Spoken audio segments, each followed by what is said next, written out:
The fuck?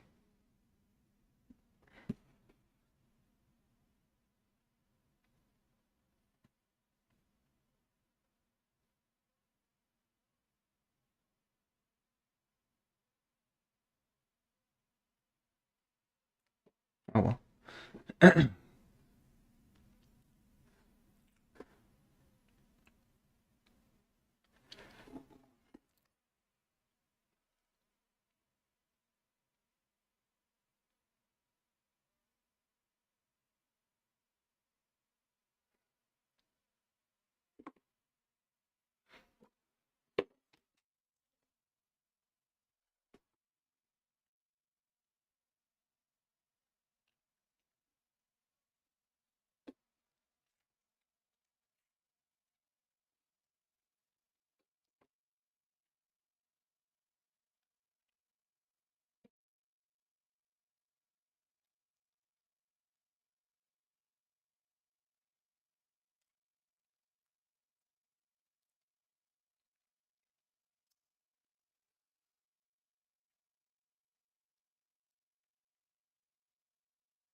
Oh, yeah, maybe it's that.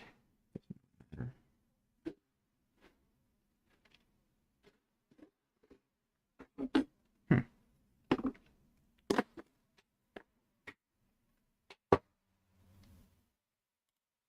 This is the first episode in a series we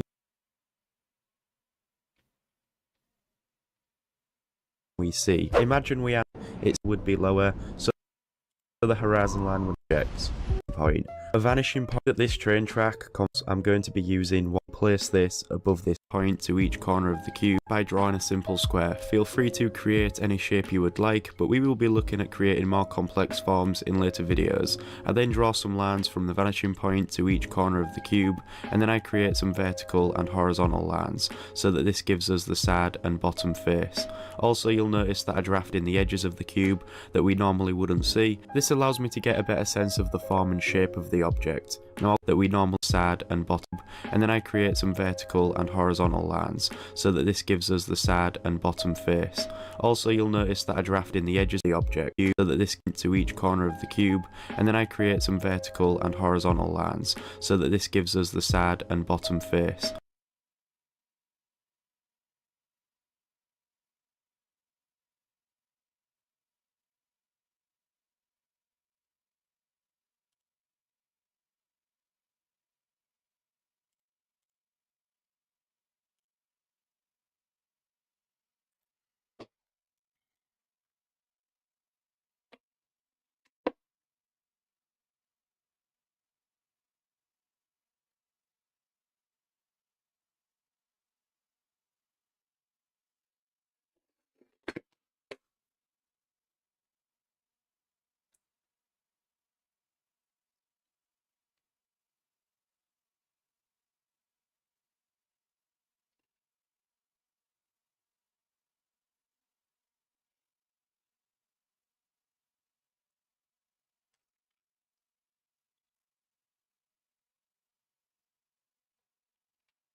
Oh, nice.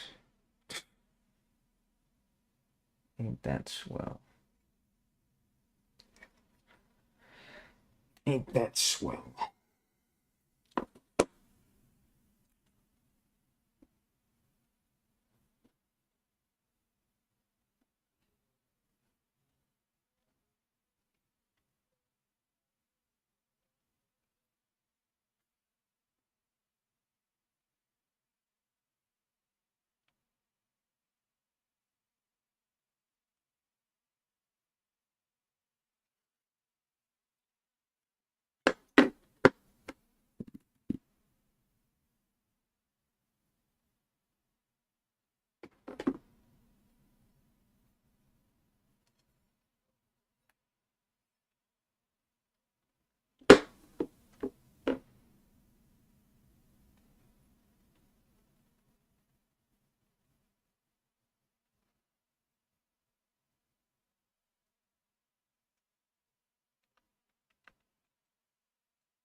Fuck.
But right.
One face, two face, three face, four face. Oh, yeah, bottom.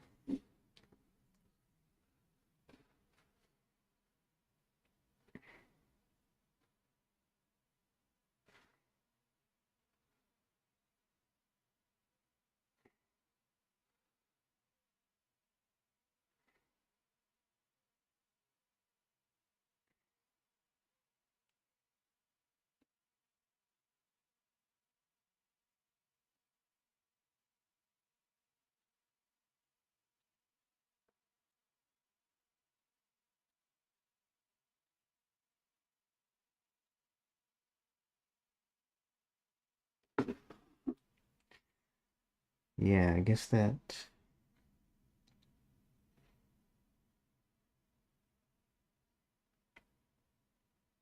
What does that mean exactly? Just that it wasn't perfectly aligned, I guess? Something like that.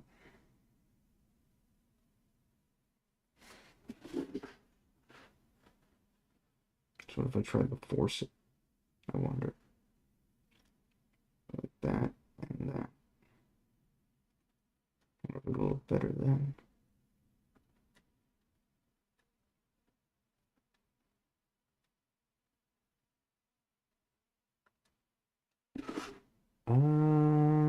No, it still looks kind of crooked, so I guess that's just due to not perfectly straight or perfectly aligned with the vanishing point, I guess. Don't know. Well, they do look like cubes.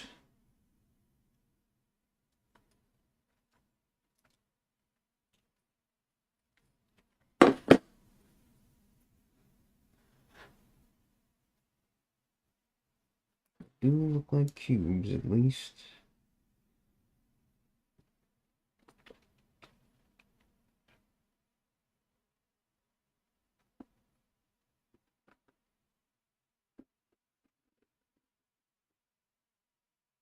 The fuck, man?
Yeah, it's not a perfect square, but it's fairly close. Just means, I guess, in the end, it'll look a little bit off, I guess.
Hmm.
Sort of.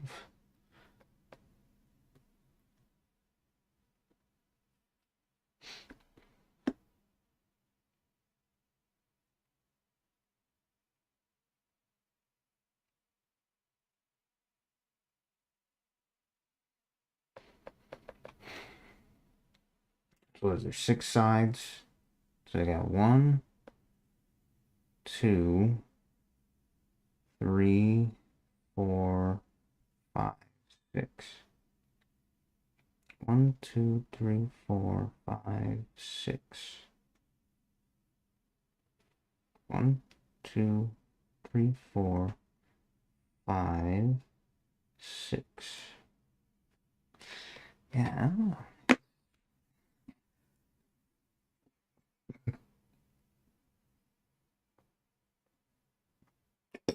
Some of my lines just aren't straight enough, I guess.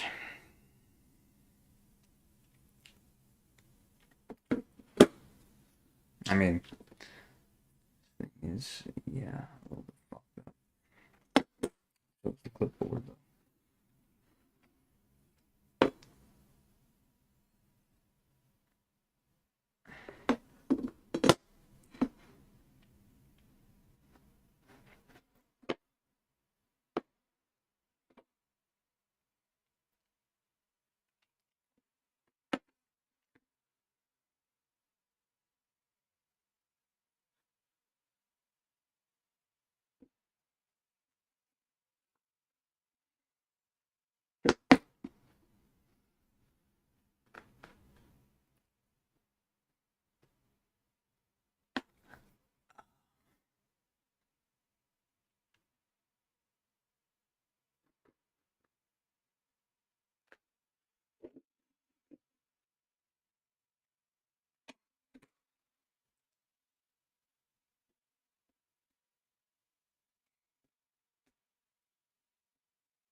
Hey, man.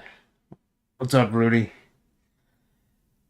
I have just been drawing a bunch of squares with this really shitty, carpenter square. I need to get a better ruler. Better ruler as well as probably a more flat clipboard, because this one feels, at least having this thing on there, feels surprisingly not level.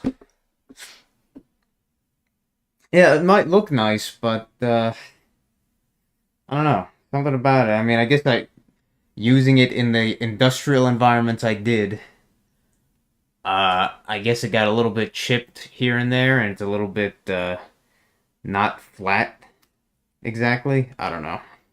It's an alright cheap ruler, but bought a 6-inch one for like 50 cents at Hobby. Yeah, I need to just go to the dollar store and get some, or just get a fucking little set. You know, it's fucked up. I have a set.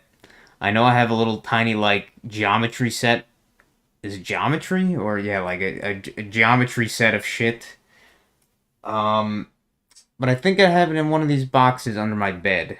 But, I'm not exactly sure which one it is. But, I'll probably look for that if I feel like it. Yeah,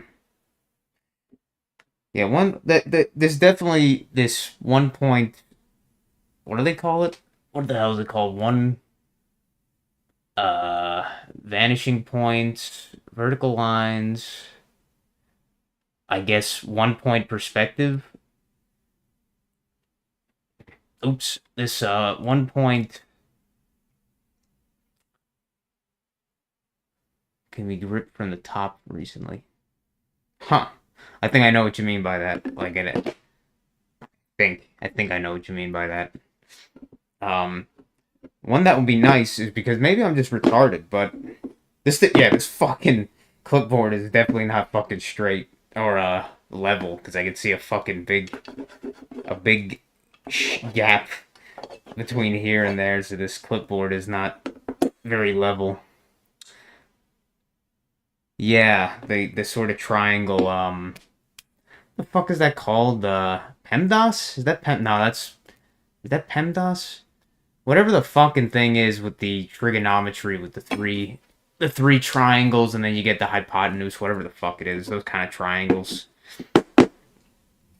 A trig ruler or whatever, a geometry ruler. But yeah, this 1 point perspective is definitely working, though. It'd be nice if the ruler, maybe I'm just retarded, but like you could get a feel for when something is like actually straight, obviously, but I noticed that sometimes it's not, but it feels like it. And obviously that's usually the point of like a ball level. Tell you if something is level or straight or not. But I don't see many people use that, so maybe I'm just retarded and I'm very bad at at telling when something is straight.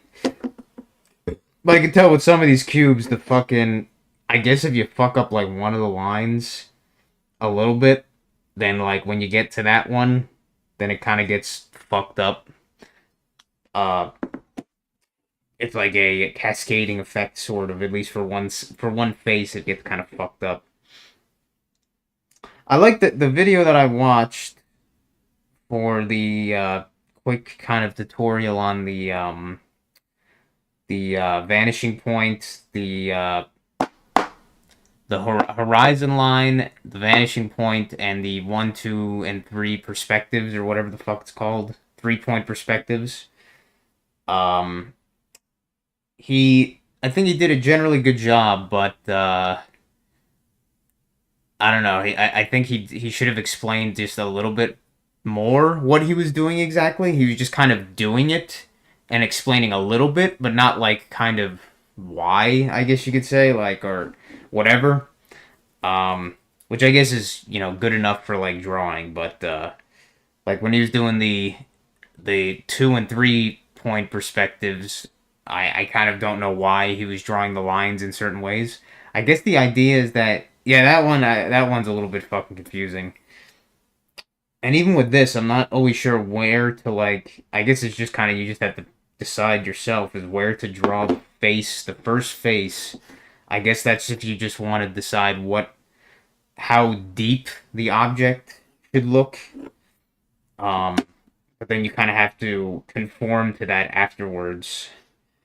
And then, yeah, I guess he did say that, is that if you make ones, at least in this 1 point perspective, if you make objects closer to the center, if you put their center closer to the center, then they get really kind of distorted and warped and a little bit fucked up looking, compared to ones that are like more to the extreme right and extreme left, or whatever I want to say, of the vanishing point in this 1 point perspective. It's kind of hard to describe, but I think some of them show what I'm saying, but that's something to note. And I hope that it's about as easy doing it with these squares as it is any other shape. I assume it would be. Then again, I don't know how, like, something like a triangle might work, but it's all arbitrary. When you start drawing stuff and you want it to look in perspective, it'll start mattering. Hard to explain without a demo, yeah. No, that makes sense when you're just fucking around. It's like, yeah. But it's definitely better than freehand. I mean, it's better in terms of looking like a actual cube than when I was freehanding, so that's good to know. And kind of good to know, I mean, it shows that you definitely have to distort your lines probably more than you might intuitively expect if you do freehand it to get the kind of quote-unquote proper cube shape. I seem to often get lost with which faces I'm missing. At least especially the ones that are not supposed to be visible. But I guess I just have to kind of count how many faces there are, and then by that I know what I still need to actually draw. Also, yeah, this fucking ruler. I mean, this, like, it works. It's solid, but it's also kind of shit. I don't think it's really meant for this. I think this, as a carpenter thing, it's meant for, like, drawing on a piece of wood or some shit. Not so much a piece of paper.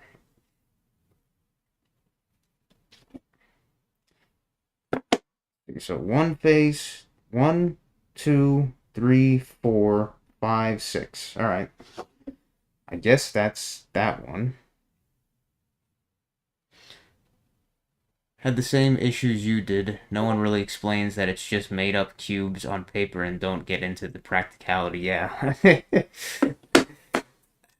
That seems to be a thing with a lot of these, like, artistic tutorials or whatever, is that the people don't really, maybe they do it as, like, maybe they do it sort of like an ego, like protecting their own ego subconsciously or something, but they don't really go into that kind of stuff where it's like, by the way, people, like, don't take some of the shit too seriously, or don't try to get super autistic with some of it, because at the end of the day, you're just fucking drawing lines on a piece of paper. Like, this has no purpose. There's no composition, no story, no characters. It's just practice. Has no purpose. There's no composition, no story, no characters. It's just, yeah, exactly. Like, I mean, sometimes you can just happen to make something look kind of neat, but at the end of the day, it doesn't really matter, because you know, there's nothing in it. It's just it's like a rock or a tree that you see in nature or whatever. Like, there probably isn't necessarily just some purpose for that rock to be there, but it just is. I think that's I think that was from that fucking, I think that might have been from that fucking Alan Watts thing that you showed, something like that. Like, yeah, I think that was from that Alan Watts thing, is that something about, like, something or art that has stuff that is like there's really like some guy just drawing like a random boat that he found like crashed upon like some beach or something, just like drawing that. Like there's no story or anything to that. It's just literally somebody drawing what they saw. Like there's no story, there's no like purpose there or whatever. It just is. But it also kind of means that it's like it's not something to take too serious or whatever, I guess, or care that much about besides the fact of just doing it. It's hard to explain, but yeah, I think you and I both know kind of what we're talking about here. Demonstrated with grounding pony legs that I can square where the legs are touching the ground to find out where the hooves go. Same with human legs or anything touching the ground plane. Yeah. And also the fact, like, with that, and also the reason I'm trying to read your chat out loud is because for some reason I don't know, I don't even understand why the fucking stream shit does this.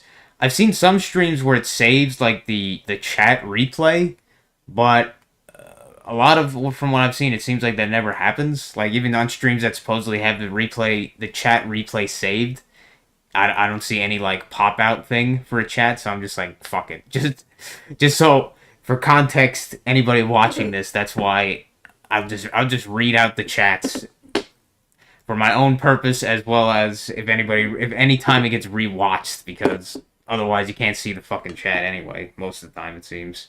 But what was it? Yeah, like, and at the end of the day, even if you are drawing something with some purpose or whatever, did it say for my last stream? I looked. I guess I didn't. Maybe I needed to hit a button that said like expand chat or some shit. Well, that's good that you saw it at least. So apparently it does exist. Excuse me. But like even if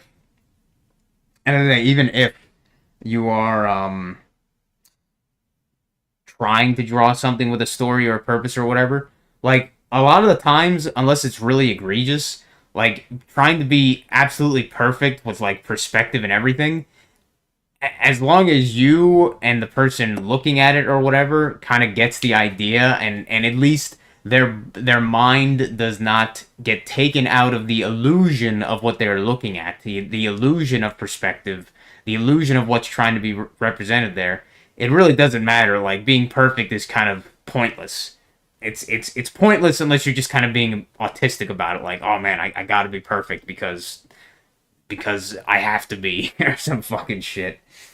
So like absolutely perfect perspective, unless that is what you're going for, is kind of silly to some extent.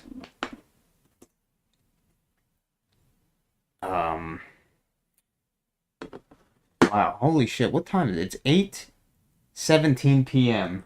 and it is still fucking pretty bright outside, man. That's fucking crazy. That is crazy, man.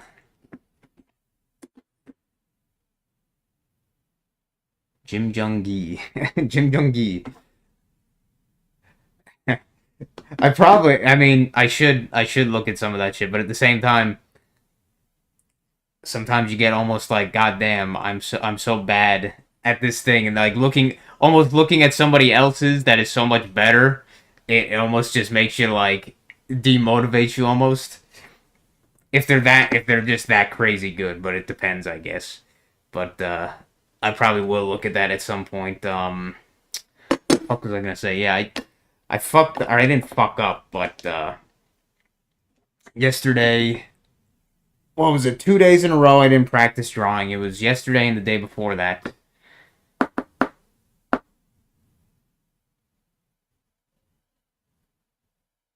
Oh, yeah, I'm not fucking... Probably pretty hard to see the fucking bullshit. I'll try to show it a little bit better with this camera. I definitely feel like at some point I might just buy like a fucking a GoPro or some bullshit and get like a fucking head strap and just have some fucking just have videos where I'm like literally POV or the fuck is that what they call it? point of view, or whatever the fuck they call it, point of view, fucking shit. Uh, I feel like I probably will do that eventually, honestly, because I don't think GoPros are really that expensive. Um, and just for the fuck of it, I guess. I have a gooseneck, and I use my phone as a mock webcam if I need to. Yeah. It would be hilarious. Yeah, it probably would be. I mean, that's the thing that I always am just like amazed by, and it's once again to me, like we live in this idiocracy of a world and of a reality right now, like a literal like clown world, and yet there are so many people that I've seen that are just like so many YouTubers and stuff that are not even like that big or whatever, like barely, like you wouldn't be able to really even consider them quote unquote professional just in terms of making money or whatever, doing what they're doing. And it's like sometimes the competence, like random competence that these people have at certain things, like having a good setup for showing stuff like their drawing, or a circuit board set up, set up to show like circuit boards and like a little microscope camera, and they have to have like four different camera views, set up to like 3 or 4 different pieces of equipment and shit. And to me, I'm just like, you fucking kidding me with this shit, man? There's like what, like some shit that I've seen, or even people that are just like crazy for whatever reason, crazy good at like editing their stuff. I'm just like, dude, where the fuck do these people just pull this shit out of their ass? Like, it doesn't even, I don't know. It's just, it is almost like unbelievable to me sometimes. And then you have fucking me with a webcam setup. I like a budget but seemingly pretty decent microphone, fucking OBS, and I'm like fucking I'm like streaming my fucking crotch basically. I have a fucking I have a fucking 2.5 pound weight around the fucking like base for this webcam that's fucking holding it, and it just looks fucking ridiculous, like some fucking ghetto shit. They're smart at the one thing and not many other subjects have to say. Yeah, I mean, it seems to be there is like literally just so many people out there that are like autistically good at like certain things for seemingly no reason, but then like anything else, like they're like fucking blind as a bat. They're like blind as a fucking bat, incompetent as fuck. It's it really is like the movie Idiocracy. It's um shit, what was I gonna say? But oh yeah, I like I cheated, or whatever you want to say. I cheated myself for like 2 days. The last 2 days, I didn't do like anything. I mean, I did do shit, but what was it? It was yesterday or the day before that. I forget. Yesterday, I didn't eat, but I baked scones. Yeah, that was it. The day before that, I think I was just lazy and it was late, and I didn't do any drawing or any shit. I just said fuck it. But then yesterday, it wasn't necessarily because I was lazy, but I didn't feel like doing it. And after making scones, I fucked up my shoulder kind of. Like somehow I mean I won't even say like somehow. I was fucking grating the frozen butter with a grater, and I was trying to, and it's surprisingly hard to grate frozen butter. At least with the grater I was using. And my fucking shoulder muscle was like, I was fucking stressing the fuck out of it, I guess, because later in that day, my fucking shoulder was like really fucking killing me. So I just said, I don't feel like fucking doing shit. I don't feel like doing any drawing, so I said, fuck it. Yeah. So yeah, I have fucked up the potential of making this a routine, kind of, or at least I cheated on that, so not that it really matters that much, but just a note. Just a note on that. I did make those scones, and oh, ow, my ass. I guess I'll show a picture of them because why not?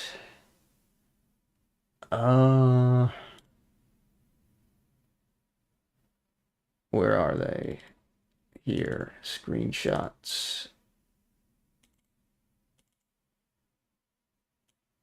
What was it? 17, like 12 chocolate chip scones.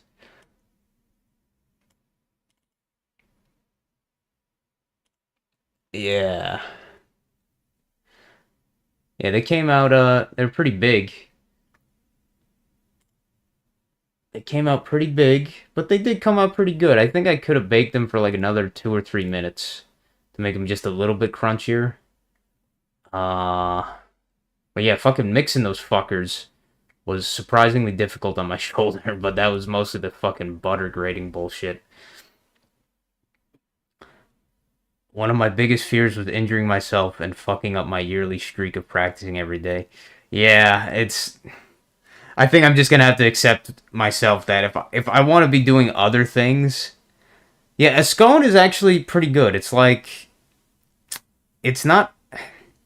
It's kind of similar... If you ever had the Kentucky Fried Chicken fucking biscuits, it's kind of a texture similar to that, but instead of being like sort of savory, it's sweeter. Cause scones, like the KFC biscuits, like fucking, it's so stupidly confusing with the stupid English language, for no reason. In the UK, in like the UK and shit, and probably Australia as well, they call biscuits, what we call cookies, they call biscuits. So if you say biscuit in the UK, they actually usually mean like what we would consider a cookie. But if you say biscuit in the US, you would usually assume something like the biscuits from like a buttermilk biscuit from say like KFC or whatever. But for them a biscuit is a cookie. And it's a similar thing with the scone. A scone is in the UK what we consider a biscuit, like from KFC or whatever.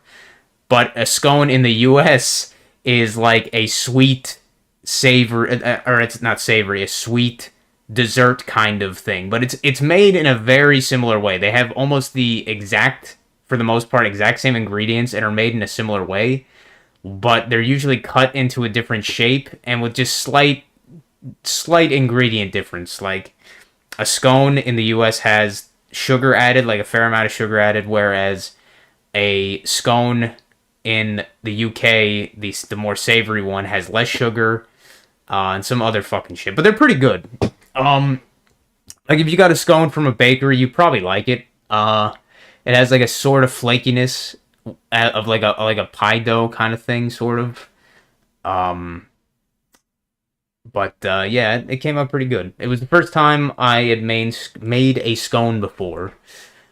I think I probably could have added even a little bit more salt, but I'll probably make them again. I'll say the process was kind of a fucking pain in the ass.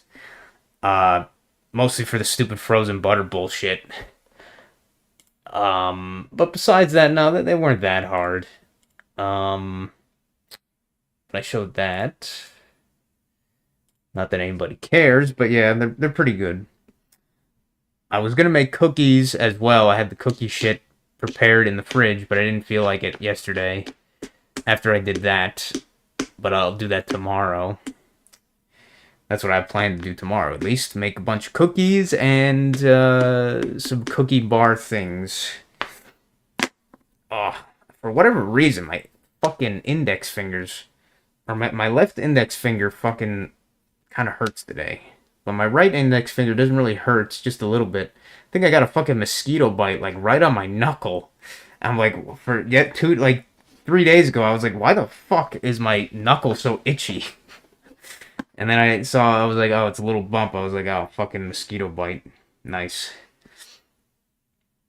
Yeah, now that I started talking, I don't really feel like continuing on the 1 point perspective shit. I mean, I did like 5 or 6 squares. I think that's cubes. It's not too bad. I think I'm kind of getting the idea here.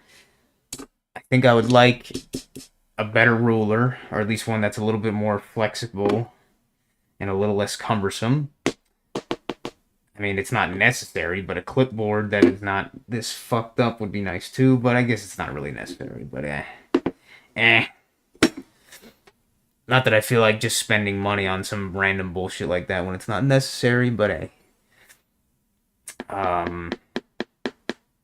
yeah, it is fucking crazy how delayed. I don't know if the audio is delayed or if it's just my feed of the live stream that's delayed, but the audio seems to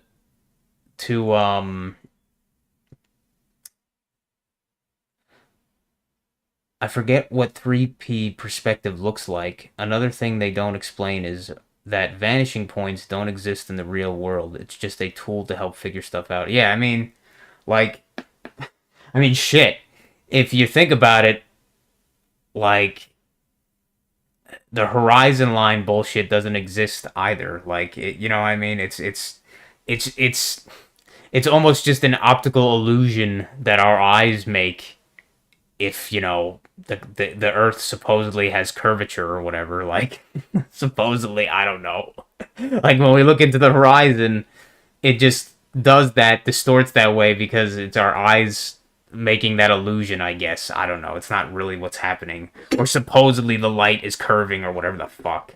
I don't know how it's described, whatever they would bullshit it as. But as you said, it's not something that exists. It's just once again, it's like drawing like this, or I guess maybe just 2D art in general, is like, it's literally just like illusion magic from fucking an Elder Scrolls game, like illusion school magic. I mean, I know normies would probably not like that way, it's that explanation, but oh, whoops. I guess I'll put this back. I know normies probably wouldn't like that explanation, but that's probably basically what it is. Yeah, illusion. It's just fucking illusion magic. It's not real. It's not real. It's just a fucking line on a piece of paper.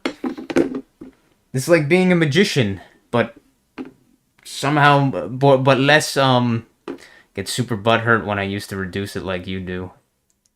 Yeah. Oh fuck, what was I gonna say?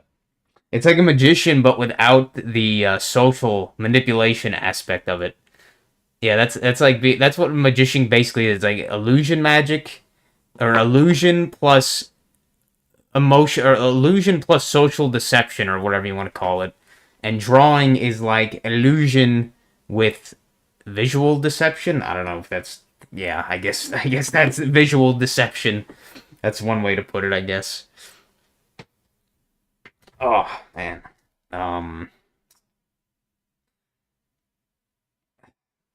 This is one thing I love about these stupid tools. You always have to wonder what half these fucking things that they have on them for are, like, there for. Like this, this fucking thing here that's, like, right at the intersection of the square points or whatever. I'm sure that's just for drawing, like, dots right on at the intersection points. And then this, I don't really know what that's for. Maybe it's just to be able to see the line or some shit, or be able to see through it somewhat. You could, yeah, that's actually a good point. I don't know why. I was thinking of using something else, but yeah, that is a perfectly valid point. A credit card. I've got plenty of those. Wow. Why did I not think of a credit card? Yeah, that's probably the most convenient straight object to use for something like this. That's a good idea.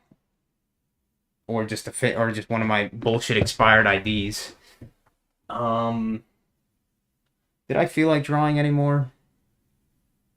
Just make sure it's expired. Yeah, I don't think I'm gonna use a credit card. I think I'll probably use one of my IDs or some bullshit. This fucking thing, I'm gonna put it away. I still need to do point perspective stuff. Practice that, obviously. I mean, one day is not enough to get the fucking idea here. Especially if I want to do 2-point and eventually maybe 3-point. I don't really get the idea. I don't really get the point. That one I don't understand. The 3-point perspective. I I understand sort of 2-point perspective and 1-point perspective, but 3-point I don't really get. I don't really get it. Like, I guess it's X, Y, and Z axis? No. Yeah, 3-point seems like I don't get it. Like when he was explaining it, I'm like, why would you do this? It's it's one of those, yeah. Unless you're looking straight onto something. Yeah, I mean, there's a few instances where you do that, like those city drawing, the fuck you call those like city drawing things, or drawing like a train track or whatever. It seems good for making sort of 3D objects, I guess. But yeah, 3-point perspective sounds overkill, kind of dumb. Did I feel like drawing more? I don't know. I think I'm just gonna fucking talk. Now I'm in the talk mood. Now I'm in the bullshit talk mood, so why don't we just do that for a little while? Distortion. Distortion. Let's see. I'm trying to think what the hell that art distortion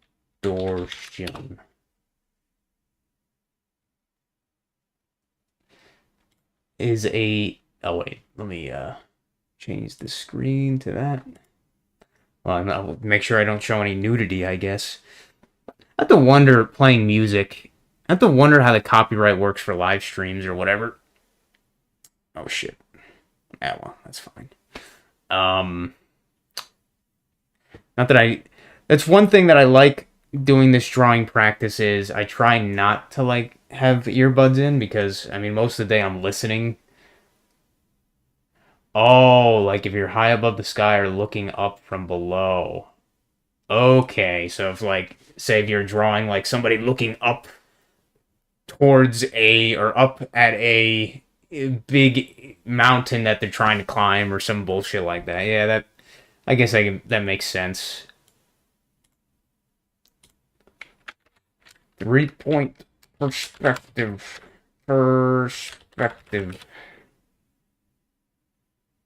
Ah, okay. So it's like if you're distorting it, going kind of looking upward, that makes sense, or downward. These kind of things make a lot more sense, obviously, when you have kind of a visual example rather than just the explained through words. Obviously. Yeah, that makes more sense. Now, how often would I really use that? Probably not often, but it's cool to know, I guess.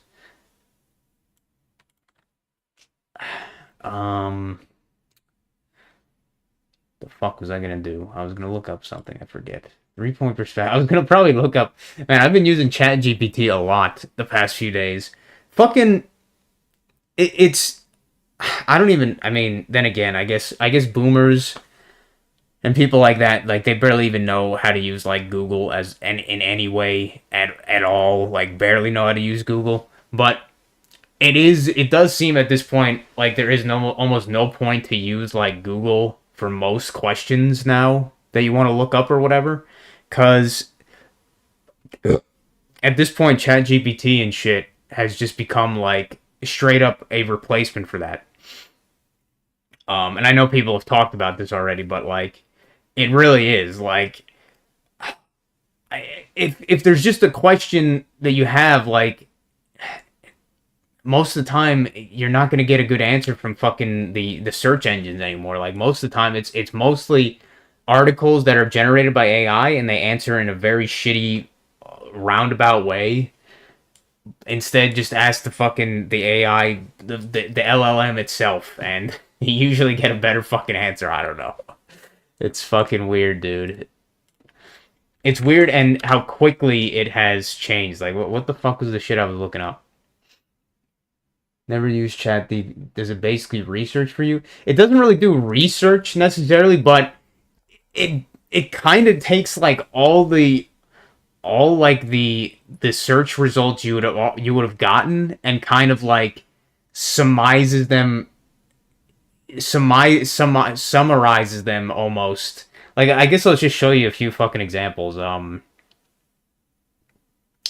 And a lot of the time you just do it to fucking like, I don't know. Like, there's just, I would say, because you are not vehemently against AI or whatever, like, it is definitely a useful tool. I would say definitely try it, and like anytime you have to ask something like on Google or some shit, just consider trying to ask it on ChatGPT instead, and just see if you like the what comes out more or whatever. Like, I know it hallucinates a lot, but at the same time, these fucking search engines lie and hallucinate in the same fucking way. Like, the results are just as shit.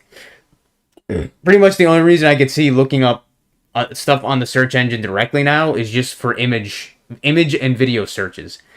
Like, even just looking up stuff that seems very like local or whatever, like stuff that it like practically say, like, you know, local roofers, local roofing companies, local HVAC companies, local whatever, local companies. If you ask that in ChatGPT, it'll basically just give you a bunch of results with sort of summaries of like what those companies like what those companies ratings are, where they're kind of located, stuff like that.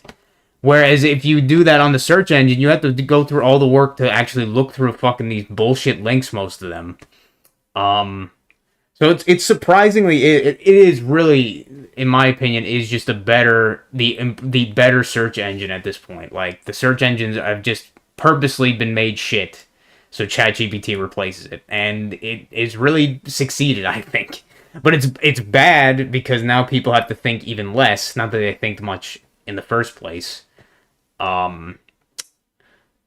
But you know, you have to as well fact check certain things. Like, you shouldn't take everything at face value, but for a lot of stuff, it is usually fairly accurate. I'll say that. Like, I don't know. I just looked up this shit. What the fuck did I look up? I looked up. Why did I look this up? I looked up, yeah, because my dad's Honda was having some check engine light for emissions or some shit like that. And then I looked up that, and I didn't look it up on ChatGPT, but I looked that up. I caught it a few times giving blatantly wrong info. Yeah, I don't like that stupid AI overview bullshit, but going to ChatGPT itself and having like a little bit of a back and forth question conversation usually seems to get me fairly accurate info, but it really depends, I guess. But like, I was looking this shit up for the coolant in his car. Basically, I was saying like, okay, just to think, say if we needed to, if I was going to flush his radiator, completely flush the coolant from his radiator. I was saying, okay, well, how many containers of coolant would you need to fill up an entirely empty a radiator or whatever for the car coolant system?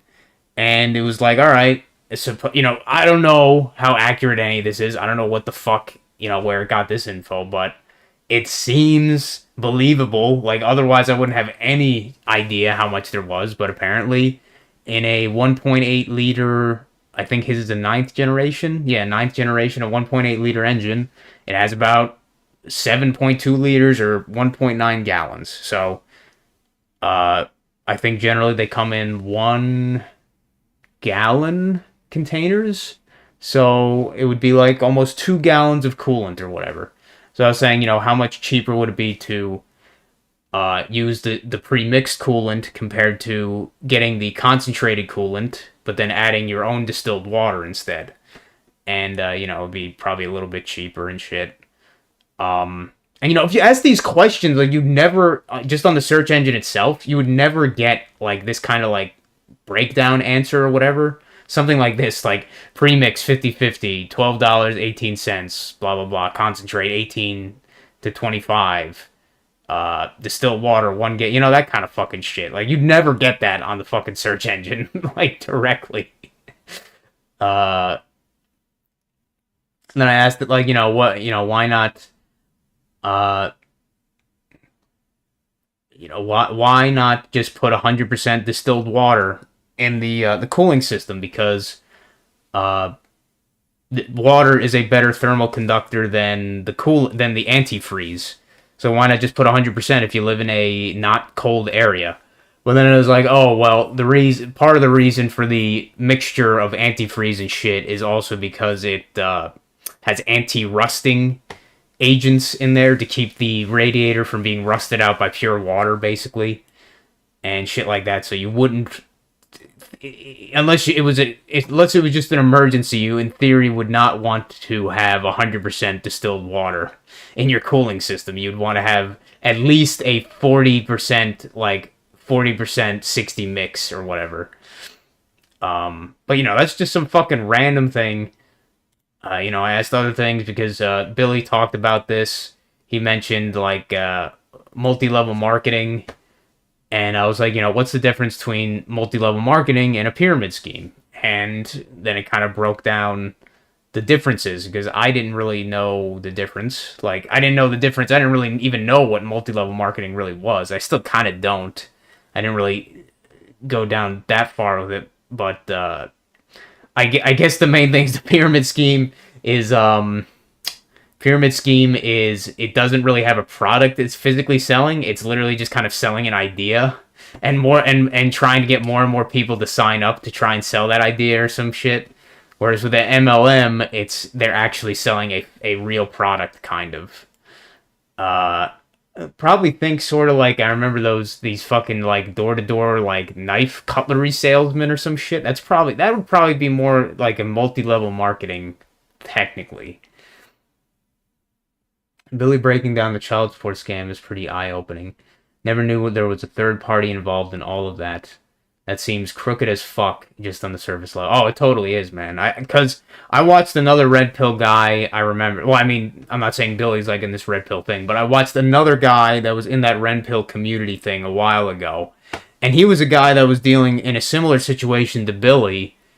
I forget what his name was, but he was dealing with a similar situation to Billy with the child support shit.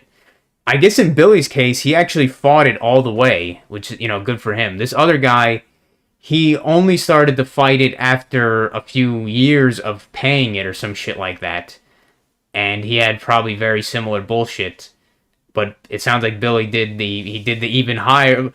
Maybe Billy had an advantage where his wife seems like a complete idiot. Even though she knew eventually that the system is fighting for her, she seems like a complete fucking moron. Whereas maybe this other guy's wife was a little bit more clever, possibly. But Billy seems to he talked about similar stuff, sort of.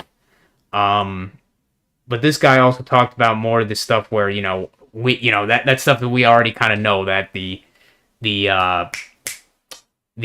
social security number and all that shit, your name, as Matt puts, what the hell does he say? First name caps, last name caps, or first name all caps, last name all caps. That is our government scapegoat or entity or whatever the fuck you call it. That's our government identification. It's our scapegoat. Like, it's not really us, but it's like it's almost it's like a government's entity of what it says we are, kind of shit. But at the same time, like, if you fight it, they don't really have any real legal recourse or whatever. Like, it's all nonsense, basically. It's all made up fucking bullshit.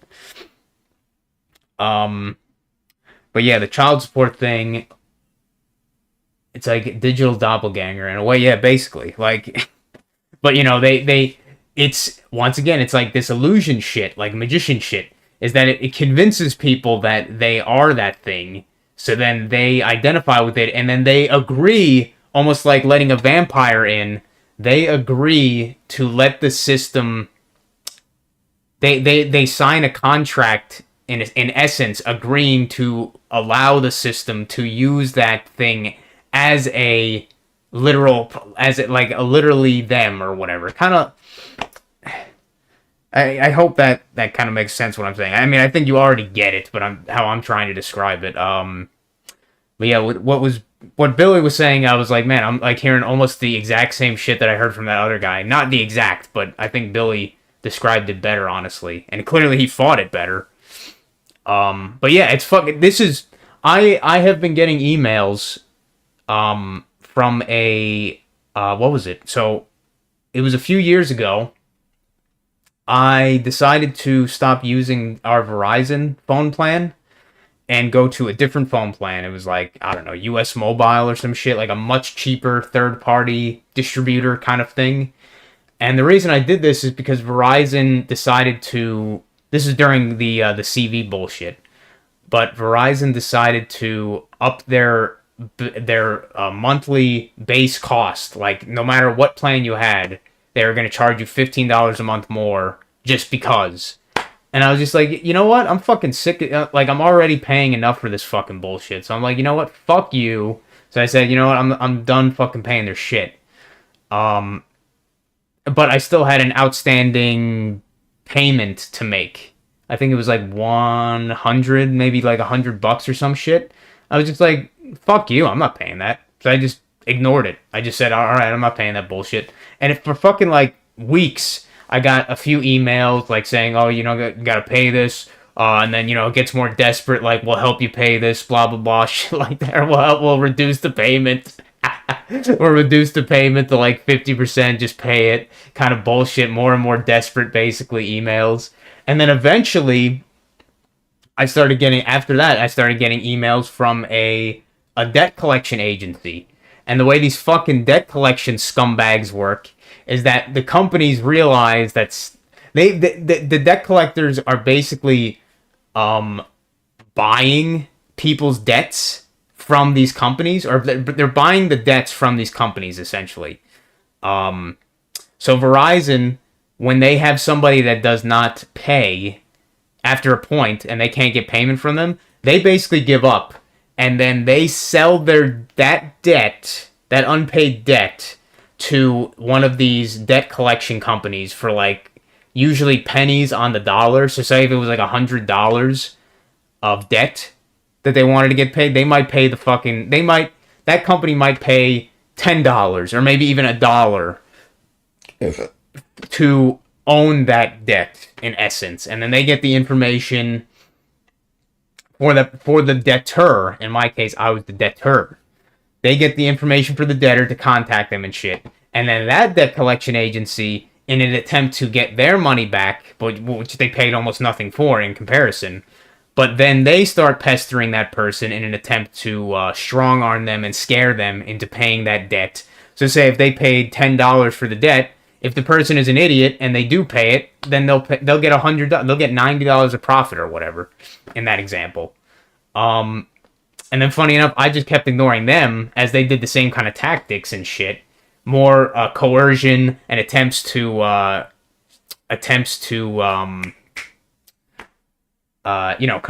coercion. More attempts to bargain and stuff, or make deals like, okay, you know, if you pay 50%, then we'll if you pay 50% of the debt, then we'll forgive it and all that shit.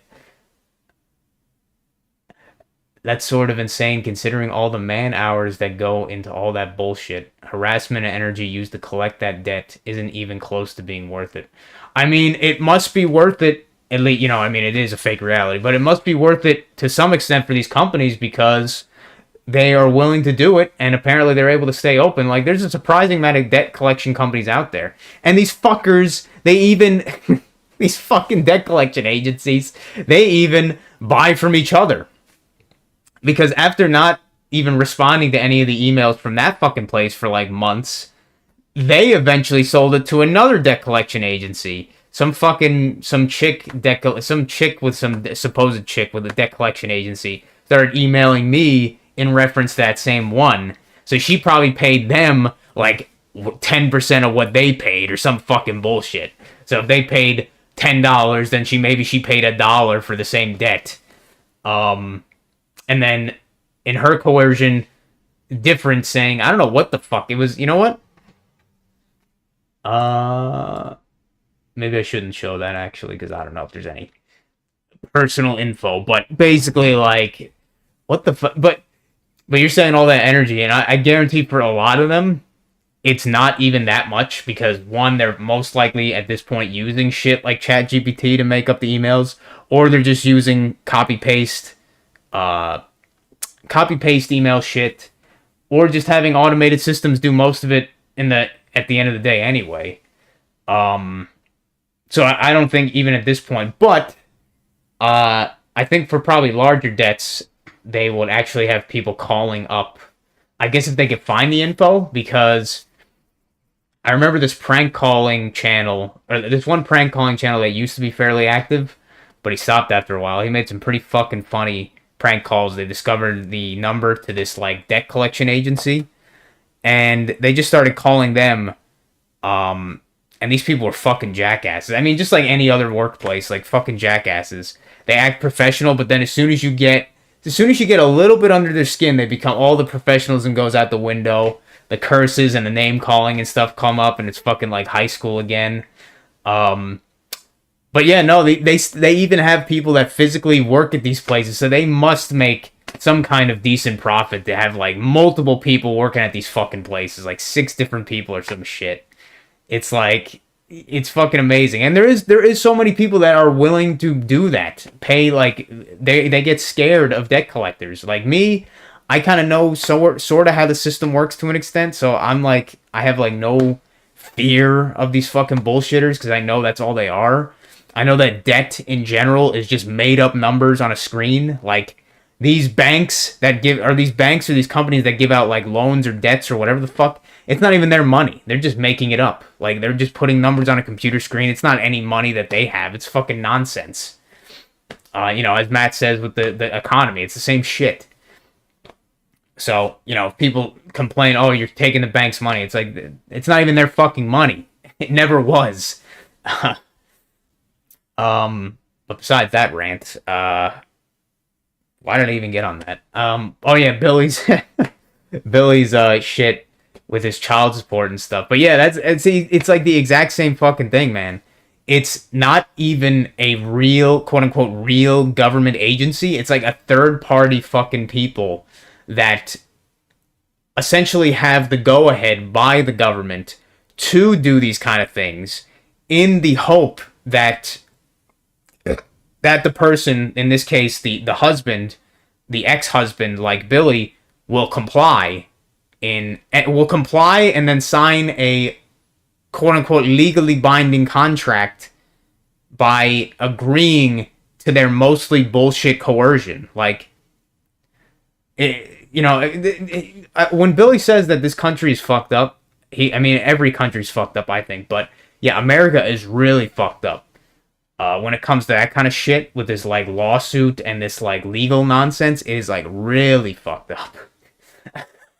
I mean, they're all fucked up, but really, no, it is so prevalent in the US, it is fucking nuts. Because none of that, like, if you actually went down the rabbit hole, is actually, like, most likely not really legal. But if you agree to it, it's kind of like how fucked up it is with like, how lawsuits work. Like, if the person that is being prosecuted for a lawsuit does not respond, they by default, does not respond by a certain period, they by default in the court lose whatever the case was about or whatever. They by default lose. So like, even if the person was fucking completely oblivious or whatever, but that's why, supposedly, that's why they need to physically mail and deliver and confirm that the prosecutee, the person being prosecuted, gets the I forget what the hell the term is. Fuck. they have to get the summons. They have to get this. Yeah, they have to get the summons. But that's why they have to go through all this bullshit to give the summons. And they actually hire third-party people, sort of like quote-unquote private eyes or whatever, like people that have their own company sort of like people that repo vans or repo vehicles. Like, they're not even like a government person or possibly not even involved at all, but they're just hired as a third-party contractor to do these things. Usually, in some cases, like going through like potentially violence or whatever, stuff that would be like trespassing, like sort of illegal stuff. They are hired to do that. So these people that are hired to give out these summons papers sometimes, like if the person doesn't answer after a few times, they have to get somebody else to give the papers, basically. But as soon as that person gets that summons, gets that summons, if they do not attend in some way or respond to those legal summons, they by default like lose, and it's fucking bullshit. Let's see. Yeah, I had to deal with that shit a few years ago, shortly after my mother died. A sheriff delivered the notice. Shortly, I had to pay a damn lawyer to take care of it. Yeah, I mean, you don't I know.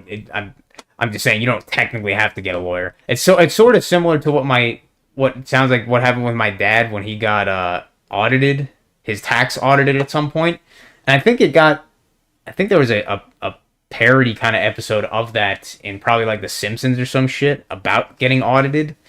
And like, actually that was in The Honeymooners as well. There was a Honeymooners episode that I remember watching with my dad, and Ralph gets audited for his tax, and then he starts freaking out, but then he starts freaking out over like nothing. He starts freaking out over nothing because then he actually goes to the office finally after fucking flipping out and shit.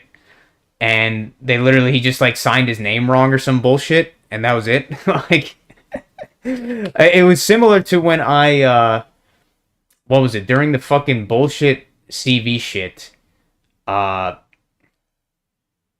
let me put a bookmark in that. Yeah, I didn't have to get a lawyer, but this was in Texas, and all the legal jargon was, oh yeah, no, fucking all the legal documents everywhere is fucking word salad bullshit. My wife knew more about that sort of stuff. She wasn't even sure what they were suing me for. Yeah, no, it's I had to fucking deal with some of this shit when my mom got sued by this asshole that backed into her at a intersection, and because she got emotional, the fucking female cop basically assumed that she was the one at fault, even though the guy backed into her. She didn't go into him. He backed into her. But the fucking female cop, because my mom got all emotional because she's a fucking, how these women are, they get emotional. She's a mental child, whatever. The fucking female cop automatically assumed that she was the one at fault. So then she gave her a ticket. She gave her a ticket for either reckless or probably careless driving or some shit. We had to go to the fucking courthouse just near the library over here and deal with that ticket. And all we had to do was, we could have fought it, technically. We could have fought it, but it's the way that it works, in the U.S. is so fucked up. And maybe it's the same for every state, probably is. But it's so fucked up that you're better off not fighting it and just paying off, pleading guilty and then just paying it off so you don't get points and you don't have to deal with the whole legal nonsense of basically a cop's word against yours. But then the person, the lawyer, told me it would probably be best if we just plead guilty or whatever. I was like, yeah, that's pretty much what I was expecting. So then we pleaded guilty. She had to pay fucking $450 fine. Ridiculous.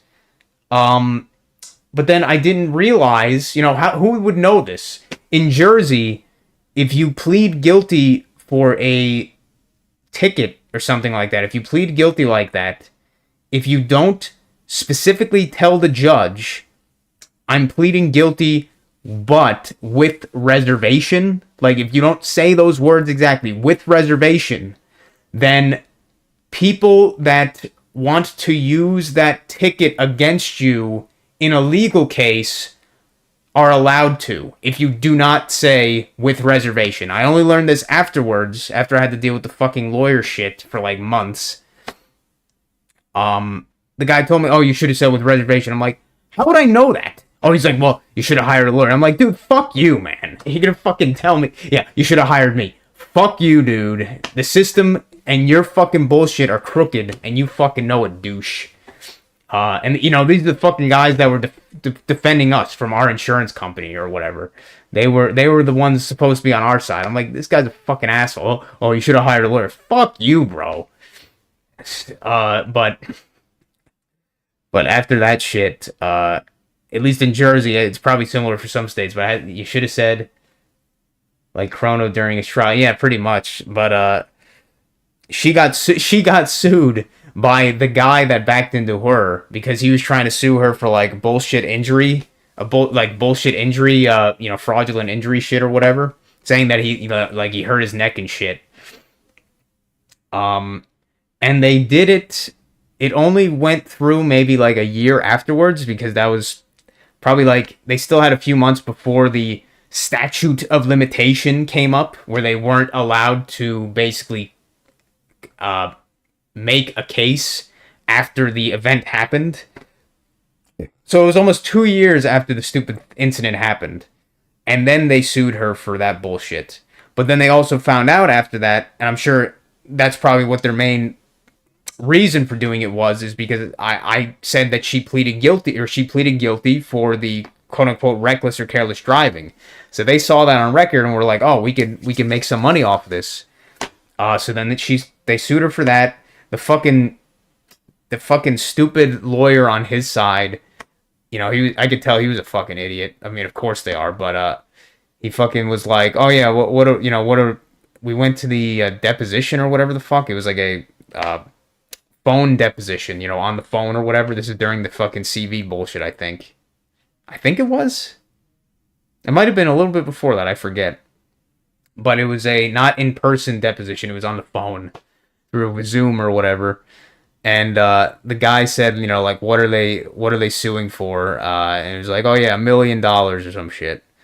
And they didn't get that in the end. Somehow, I guess our lawyers on our insurance side, I basically told them, you know, like they settled out of court, and I think they only got like $7,000 or something like that.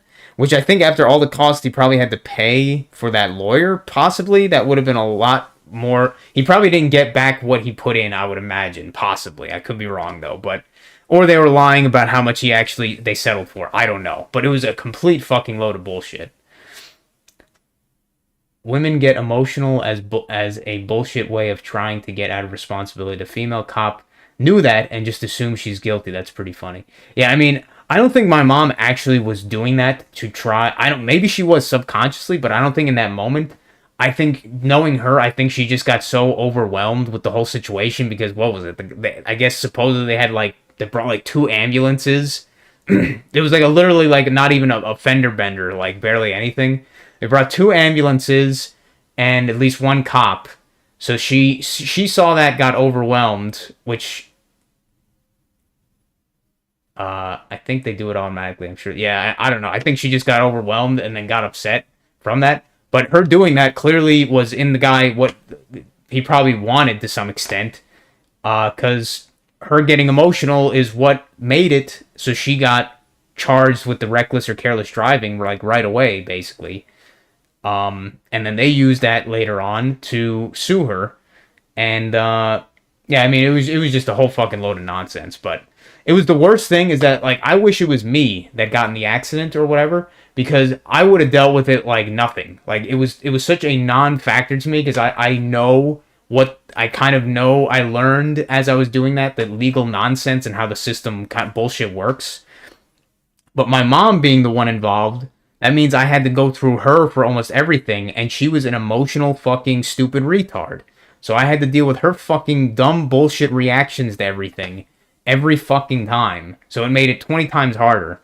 You know, like, if she wasn't my mother and I wasn't living here, I would have just said, hey, you know what? Talk to your lawyer. Fucking don't talk to me. Like, fucking, they deal with it then. I was basically her fucking lawyer.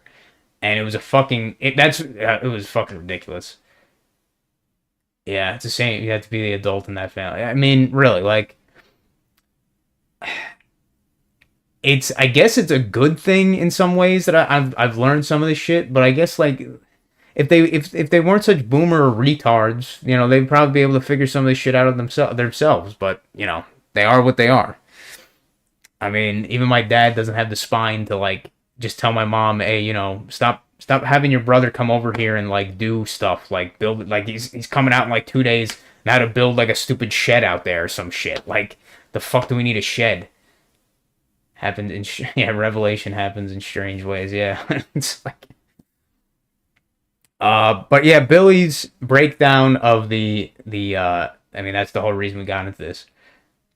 Like my mother being a piece of shit and how I'm thankful for that. Yeah, it's a good thing at the end of the day, but it is also just obnoxious as fuck to see these people just be literal children, like even stupider than children, because even children have more sense than these people, the way that these people act as fully grown fucking adults and like senior citizens now. It's like, holy shit. That's why now, after seeing the boomers, I don't really have much respect for even like any of the generations, or at least any of the like the silent generation, the quote unquote greatest generation. I don't have like any respect for anything, because I have a feeling that's probably almost how all of them basically operated to some extent. Maybe that's just the kind of NPC stuff, but yeah, like, because I analyze I analyze asking my dad questions, and I'm able to ascertain that my grandfather, even though you know I liked my grandfather and stuff, but I could tell that he was almost the exact same way as my dad is now. Like he was a beholden to his wife. The wife was the head of the household, the head of the family in essence. She would spend all the money, and he would just be like, you know, okay, wifey, and shit like that. So even though I love my grandfather and stuff, just like I love my father and everything, I could tell they're both kind of fucking Kevin James fucking idiots. Kevin James fucking pussies. Silent Jen was awful. G.I. Jen was just as bad, only they got credit for dying into... Yeah, like, oh wow. Oh wait, how do you do the golf clap? Good for you. You fucking were pussies and you said yes to the government. Oh, I'll go to war. Okay. Or they got shamed by their family members and women to go to war. Well, you fucking faggot motherfuckers. You could have said no, but you didn't. I mean, yeah. Oh, you say they couldn't say no. Well, I'd say, well, hey, you know what? Fuck you. I ain't going to any war. Put me in prison then, assholes. That's what I'd say. That's what I would do. What's his face supposedly did. What was it, like George Foreman or some fucking guy supposedly did that? That's what I'd do. People debate on whether the Bible has real stories, and realizing that the people in that book act the exact same made me realize, yeah, that shit is true. Yeah, no, it really is, and it's like, that's why the generation arguments don't really there is obviously different experiences that each generation has, but there is like almost no real difference at the end of the day. It's just fucking like the way that they act the way that they act and react to what those differences are is what matters. Not just the fact that they were born in a different year or a different age or whatever. Like there's just as many stupid pussy motherfuckers. You know, I don't care what the stupid data says with stuff like, oh yeah, the testosterone levels have significantly went down over the years and stuff, and I'm like, well, I don't think it really matters, because they all acted like fucking pussies. They all acted like idiots. They all acted like beholden little fucking cowards to the fake authorities of the governments and shit. Yeah, but besides that, the point I was making with Billy, that got on that with Billy. No, yeah, he definitely went through the bullshit with the child support system, and it is that fucking disgusting. And if you want to watch a really, really, really watered down vanilla version of the mainstream version of the bullshit that is that system, watch the movie with Dustin Hoffman, Kramer versus Kramer, because that's basically what the movie is about a guy getting fucked over by the child. I don't even think she was getting child support necessarily, so it's not even that system, but basically the favoritism of the government for the woman, or the quote-unquote mother, in terms of these what do they call them? These relationship, whatever, these whatever the word is, these relationship disputes between married couples or whatever. These yeah, those that's basically what the movie's about. I don't even know if I would recommend it necessarily, but it does give somewhat of a very vanilla fucking, and these boomers that even watch it, they don't even fucking understand what the implications of it are. It's like they don't even get the message from it. These fucking idiots, as Matt would call it, the popcorn crunchers. But yeah, Billy, I mean, good for him for fighting tooth and nail as he did. Unfortunate that he had to go through so much fucking bullshit to had to go through so much bullshit just to fight it. And I could see why he had to spend so much time doing it, because me just doing that stupid lawsuit or court case for my mom's shit, I could see it would take like fucking hours and so many phone calls here. And I mean, it didn't take that long usually, but just the fact that you have to comprehend all of the stuff that you're trying to read, as well as call people and make schedules and make compromises and stuff like that for time and stuff, and all this fucking shit. Like, that deposition nonsense was so fucking stupid. Even with the Zoom shit was so stupid.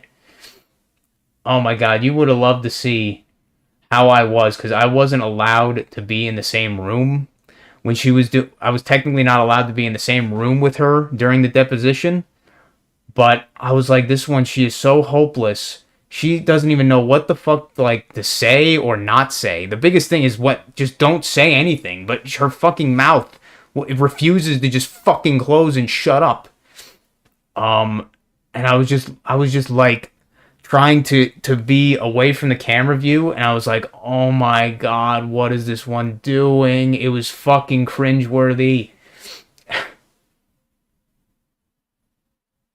Yeah, man, you need to get power of attorney or something for your parents, or at least no, yeah, I know, it's fucking ridiculous. Like, I mean, she is going actually senile now. I mean, she is definitely going senile. I don't know, it's probably enhanced by this bullshit, stupid medication stuff that she's been taking, either the cancer bullshit medication or the anti-anxiety medication bullshit. But her memory has been getting so much worse the past few fucking months. It's pretty nuts. Like, I don't know if we're going to get to the point where she is, like, unsafe to drive, but I'm sure it's not going to be that far away before it gets to that point. But, yeah. I mean, this is why I can kind of completely sympathize, even though it sounds fucked up. I can almost completely sympathize with these, like, people that work at these elderly care places and stuff that, like, get physically abusive to them or whatever, because especially when they're people that are not even their own family or whatever, like, they have no reason besides the fact that it's their job to actually just not straight up get fucking physical with these motherfuckers. Really, like, there's so many times where I'm just like, man, fucking Kirk wants to choke a bitch right now. And sometimes I just want to slap the shit out of my dad, too. It's like the same shit. Like, they act like fucking complete idiots sometimes, man. Most of the time, I'll say complete idiots, but sometimes it just gets really fucking, like, holy shit.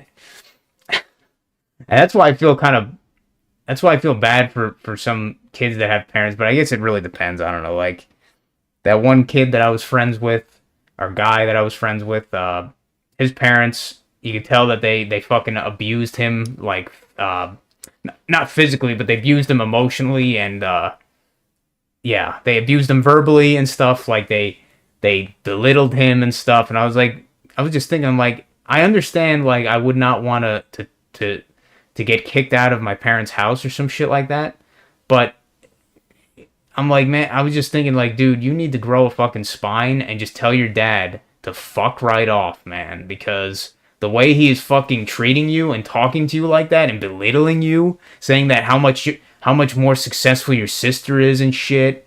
It's like, dude, you gotta grow a fucking spine and just fucking tell that fucking dude off. But I don't know. That's just me. I guess if I was in the same position, it'd be difficult to say because, yeah, I don't know. Like my parents, they at least respect me enough to be all right with me getting a little bit disrespectful in the way I talk to them in ways. Like my dad, he's all right with me like calling him like, you know, stupid little names and shit, sometimes insulting him and stuff. He doesn't get that pissed off about it. But I have a feeling my friend's dad, he probably wouldn't be the same. So it's hard to say. But maybe if I was at that point and my parents were like disrespecting me like his parents were, I'd probably say, you know what? I will just move the fuck out of here. Fuck you. But I guess I'm lucky in that sense that it hasn't gotten to that point. I've learned to deal with my mother and her ways, to somehow better than my own dad. Which is like, my God, how stupid these fucking people are that they don't even understand the fucking person they've been with for over 40 years of their fucking life. They have no fucking clue. They're so goddamn clueless. But yeah, what the point I was trying to make with Billy, is like, yeah, holy shit. He went through all that bullshit fighting the fucking stupid system. But yeah, it's not even a system that is like legally within its bounds to do that, but it is still allowed by the system to attempt to coerce and manipulate the person, that being like Billy or the ex-husband or whatever, to try and extort them, basically. To try and extort them and coerce them into signing their own rights away to some extent, or to convince them of that kind of shit. Abraham's spirit skips generations. Like how Matt feels like a totally different person from his parents. I feel that way about mine. I probably had an ancestor that was like me, or saw the world like we do. Yeah, I mean, that's the thing, is that, I mean, I know there is more of the mainstream evidence and stuff like that to say against what I'm saying, but I'm like in that sort of thing, not so much solipsism, but I'm just like, man, I don't fucking believe, like, I almost don't believe this place existed, this realm or this simulation existed, like, over 100 years ago or whatever. Like, I almost, like, I definitely personally don't believe in the shit like the stuff like Genghis Khan and all the way that far back, even the medieval shit. I don't even believe that far back kind of crap. Like, maybe 150, maybe 200 years at most. For like but I know what you're saying. It's just like, yeah, I don't fucking know, man. Because I don't think any people that I've ever seen in my family would even like consider any of the shit that I'm kind of talking about. Definitely not my mom's side. Maybe my dad's side, but I kind of doubt it. Like, maybe on my mom's side, maybe some of my cousins, possibly, but even then, like, very unlikely that anybody thinks the same way that I do, or similar, or sees this shit that I do. I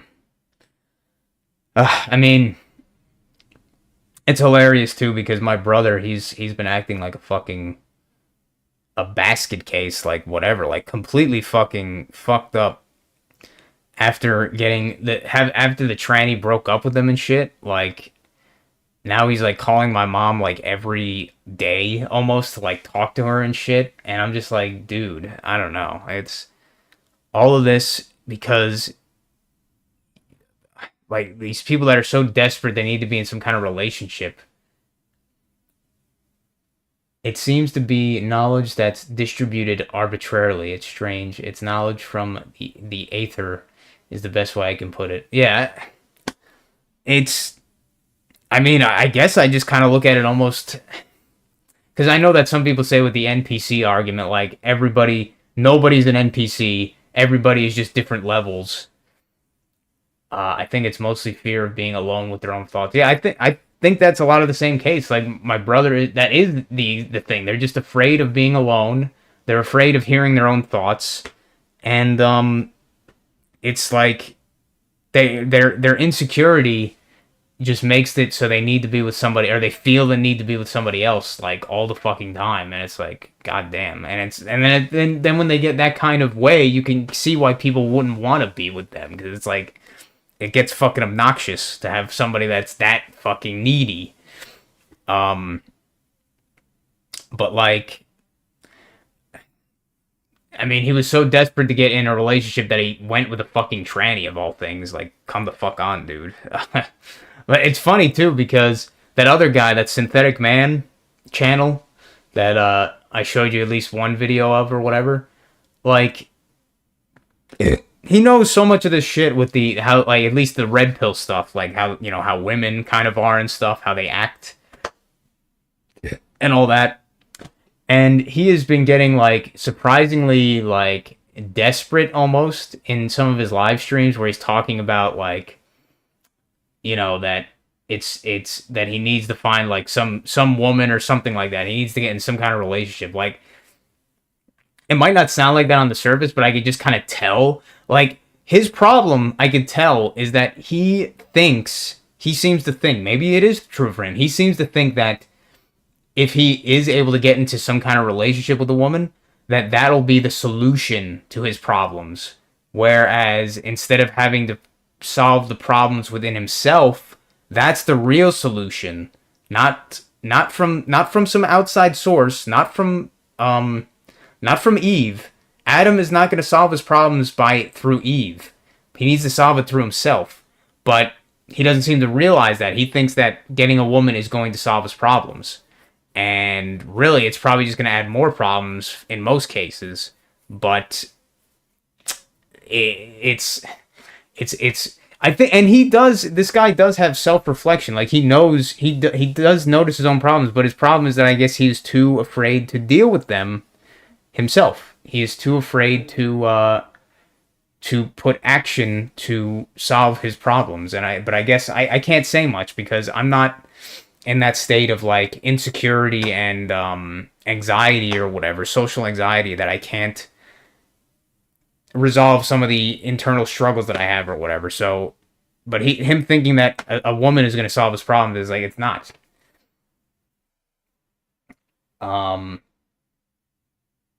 It's definitely a spiritual topic. Your brother doesn't like being alone because the mirror is too much in his face. Self-perpetuating thoughts point back to a void of sorts. Hard to put into words what I mean. Yep, 100%. Yeah,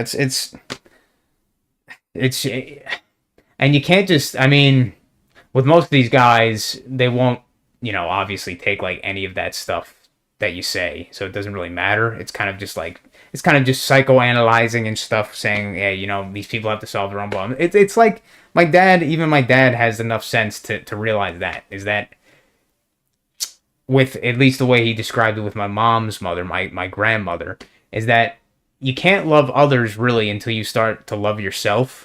Maybe that's not true, but I think that is a fairly accurate way of putting it and looking at it, is that if you can't love yourself, you can't really love others. So there's no point in trying to love somebody else before you learn to love yourself to some extent. Yep, TLDR. Their solutions are within them, but they aren't even aware of it. Yeah, I know. It's fucked up. I mean, that point you made with Chrono, I didn't realize that. I mean, it makes sense that his element originally wasn't lightning, but light. Is Chrono, it being the protagonist, the main male protagonist, basically, even though, you know, eventually he technically becomes an optional protagonist, but, you know, he did have the representation of the light of his element or whatever. I mean, shit, why do you think so many of these paladins too, and these fantasies and everything, like, almost all of them are men? I mean, I know that maybe that's me overlooking or thinking about it too much or whatever, but I don't think so. almost all these fictional representation of paladins, these warriors of light, are men. I don't know. You know, it's that's just me. These men that use the light, that have the light within them. I mean, it's not entirely true because it's not entirely accurate entirely because, you know, you got people like Uther, Lightbringer and stuff. You know, he's going to this you know, this ambiguous light. He's not saying it's within you, Arthur. It's with Arthas. It's within me, Uther, to that I can cast these holy spells and shit. But still, it's kind of the same fucking point. Like, it's kind of the same fucking point. Chrono takes a back seat, but Chrono takes a back seat because that's what the true hero does. You can think of it as Chrono knowing when to back off and let the pros handle it. Chrono can finally relax. Yeah, it's true. Is that people that don't let their ego get in the way realize that they don't necessarily have to be the hero or the leader or whatever in all times, but they do it when need be. They do it when the time comes. Same with Jesus trying to point out that the light is within us already, at the risk of getting all weird and biblical. Yeah, I mean, I see it. I see it as that, and I think that's really the most important thing to realize, that the light is with... I mean, it always comes down to that, is that the light is within ourselves. You have to look in the mirror to solve all of your problems. None of them can be solved through the external. You have to solve all problems by going back to yourself, by looking in the fucking mirror, but most people cannot do that. Unfortunately, it seems. It makes me wonder the people that, I wonder what that, I don't know, I just thought about that random thought. The people that are self-deprecating, it makes me wonder, do they realize? I don't think so. That's the thing. Like, what's the problem there? Is that the people that use... I think it's more that they use the self-deprecation as an excuse or almost a deflection. Like them, it's obviously an insecurity thing, is that they are saying, oh man, I'm so shit, to everybody else as an outward like projection. So basically they thinking that they won't be able to say anything back if they do that first, kind of. I guess that's one way to put it. Like they don't realize that the light is within them, and they're not actually like looking in the mirror necessarily. They're just kind of using it as a deflection, I guess. More so than actually trying to figure out what's up with themselves and try and solve it that way. Jesus was the archetypical hero story, which is why it resonates with a lot of people. I mean, fucking every story that most people seem to like, to an extent, like, always follows almost the same fucking theme, almost almost to a T. Like, all those goddamn RPGs on the SNES, like, almost every single one follows the exact same fucking hero story kind of shit. Now, I'm sure there's many that I'm sure there's a few out there that don't, but almost everyone does. There was a topic I was gonna mention when I mentioned something about... Oh yeah, I was gonna say that. What was it? That's what I was gonna comment on, like a video or even make a video about it. But since I'm just talking consciously or whatever, stream of consciousness in this live stream.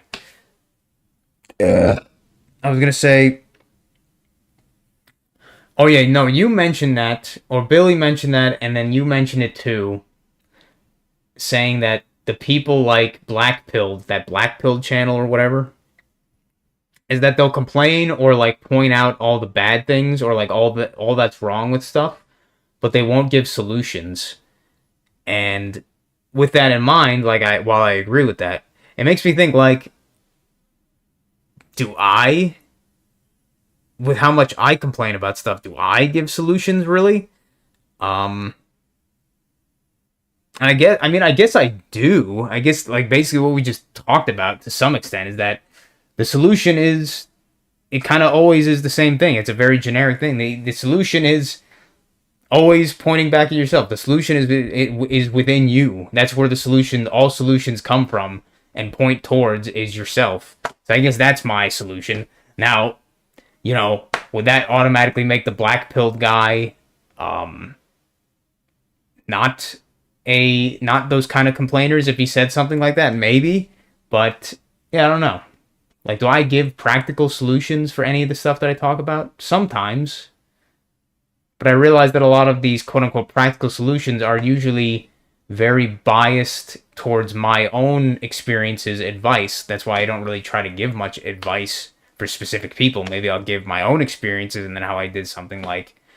But solutions, I don't know. Besides that one, that's the only one I can really think of. Is like, yeah, the pointing towards back to yourself, looking within. That is where all the solutions are. That's the, I guess that was just a thought that I had thinking about that comment with the people that don't have solutions. I'm like, well, do I even give solutions? I don't know.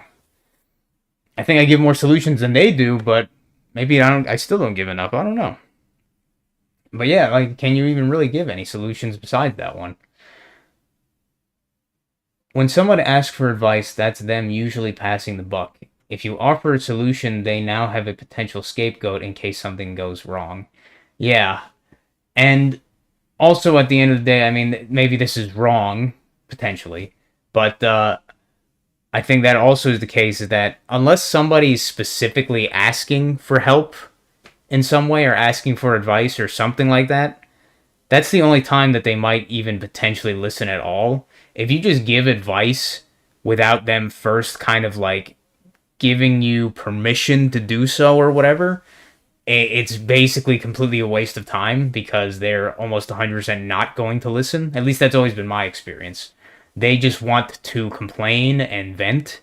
And that's why there's a lot of times where I don't even enjoy having many conversations with a lot of people. Like when I watched that fucking video about how to not be toxic in conversation or whatever. Yeah. It's like, it describes it like that. And I already knew that most people are just looking to vent or complain or whatever. But at the same time, it's like, well, I'm not your fucking shoulder to cry on. Like, I'm not your emotional mule to just throw all of your fucking problems onto. So in a lot of cases, I probably would tell somebody like, hey, I'm not here to be your fucking emotional baggage cart. Like, hey, if you want to bitch about something, bitch to somebody else or something. I don't know. Like, I'm not here to fucking do that for you. I'm not gonna be your little mule for your fucking bullshit. Trauma dumping. Yeah, that's a good way to put it. I'm not here to be have your trauma dumped on me. Talk to the mirror. End of the day, really talk to the fucking mirror then. I mean, maybe that's actually a good thing in a way with, maybe that sounds weird in a way, but maybe that's a good thing with stuff like these AI chatbots and LLMs and stuff, is that these people can trauma dump onto a machine, and a supposedly non-living machine, rather than doing it to another human being and then all the cost to that person that comes with doing that to other people, trauma dumping on other people. Maybe that's a good thing, is that, because I will say you can have, I mean, it's the AI is a little bit, it is definitely too the way that it talks can be a little bit fucking obnoxious. Like, it's like it blows your dick a little bit too much. Like, that's a good question. That's a great observation. Shit like that. But at the very least, it can give some kind of fucking place for people to trauma dump. But then again, maybe people can just trauma dump by just writing what they think down. Like, I do think writing shit down really does help. Taking it out of your mind, whatever you want to say, taking it out of your mind and then putting it onto something like paper and just imprisoning it there instead of leaving it in your mind, I guess. Like, definitely writing shit like that down definitely helps. And that's why I think stuff like diaries, that's what people would normally call those, they can be helpful. I don't use a diary anymore or anything like that, but I use like stuff like Discord, Discord notes to note shit down. But I don't really have that much to trauma dump. Then again, maybe some of my videos could be considered trauma dumping in a way. When I think about it, but I guess it's not like I'm going up to somebody or somebody that I know and just being like, "Here, I'm dumping this onto you." People that view my videos where I might be considered trauma dumping or whatever, they don't have to watch it. You know, that's completely up to them if they want to watch it. So, you know, I guess that's one way to look at it, rather than people physically going up to others and trauma dumping on them. They don't really have much choice or say in that besides saying, "Hey, fuck off." Like, I don't need to listen to your bullshit right now. So I guess that's one plus side for certain technologies. If I do complain about something on my channel, I'm going to tie it back into spirituality in some way. Yeah, like, I mean, I'm not gonna lie and say like that's me as well, because I think a lot of my shit, if you looked at it, a lot of my shit is just fucking can be venting about stuff. But at the same time, I do try to tie that back to whatever I'm trying to talk about in some way. So it's not just like literally just me complaining about stuff. Usually, I'll usually try to tie back this in some way to something else. What the fuck was some of this other shit I was looking up? Fucking the MLM and versus pyramid scheme. I was looking up something. My dad, probably his only solution, really, unfortunately, to his hip pain is to get a fucking hip replacement surgery or whatever. And I was looking up, I was wondering, I was like, wait a minute, how the fuck don't people have to take fucking medication like anti-autoimmune medication to have like anything like that put into their body? And apparently, supposedly, no. That's only the case with stuff like organ transplants, because then the body tries to reject that foreign tissue or whatever otherwise. But then I said, like, with a splinter, you know, like, what about, like, a metal splinter? And it was like, oh, well, you know, that thing is usually dirty and stuff. That's why it has the immune response. But supposedly the hip replacement things are, like, fucking, you know, medical grade metal and ceramic and stuff. So the body usually doesn't do that or whatever. But I don't know. I still tell my dad, I'm like, if I was on your position, I don't know how painful it is, but I'm like, I still don't know if I would go under the knife with these fucking assholes for that. I don't know. I think you have arthritis. I think you have arthritis. You have too, since that attacks the joints no matter what. I think you have arthritis. You have to? Oh, since that attacks the joints no matter what. Probably assuming the same thing you did. No, no, I don't think so. Not necessarily. I mean, arthritis is, at least by the stupid term, arthritis is literally just, since itis is like inflammation, arthritis is just inflammation of the joints, basically.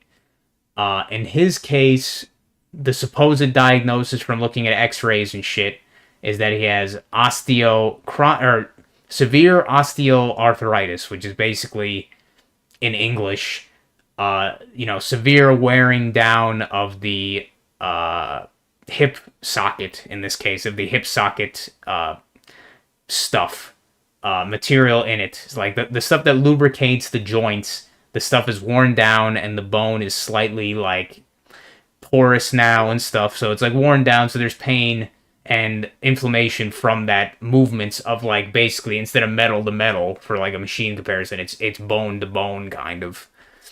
And that's why a hip replacement surgery would basically just be putting a not worn out thing, this being a ceramic metal hip, you know, metal rod instead of the hip. It would take out the hip bone and replace it with that or whatever. But I don't know. I don't trust these fuckhead doctors that I don't know. once again, I'm not in his position, so I don't know how painful it really is. All I know is he walks like a fucking penguin. He walks like a penguin now. So I'm like, hey, you know, that's up to you, man. I don't know if I trust these fucking doctors to do that bullshit. And that's not even considering the other stuff, like the, you know, cost of the surgery. Even if his job's medical covers 80% of it, well, 80% of who knows, 250,000 or some shit is still like 20,000. So that's like, yeah, I don't know. And who knows? Maybe the surgery will leave you in more pain. You never fucking know with this dumb shit. So it's like, fuck it. I was looking up stuff about roofing. Did it show me stuff? Oh, yeah, see, like I looked up, what did I say? Can you give me any recommendations for roofers within my area? And then it gave a bunch of stuff that I'd be able to find on Google, but at least it gave a nice summary of it. So it's like, this is way better than fucking just looking shit up on Google like that. Mostly. You know, you have to do your own, like, checking for stuff as well. What was the fucking...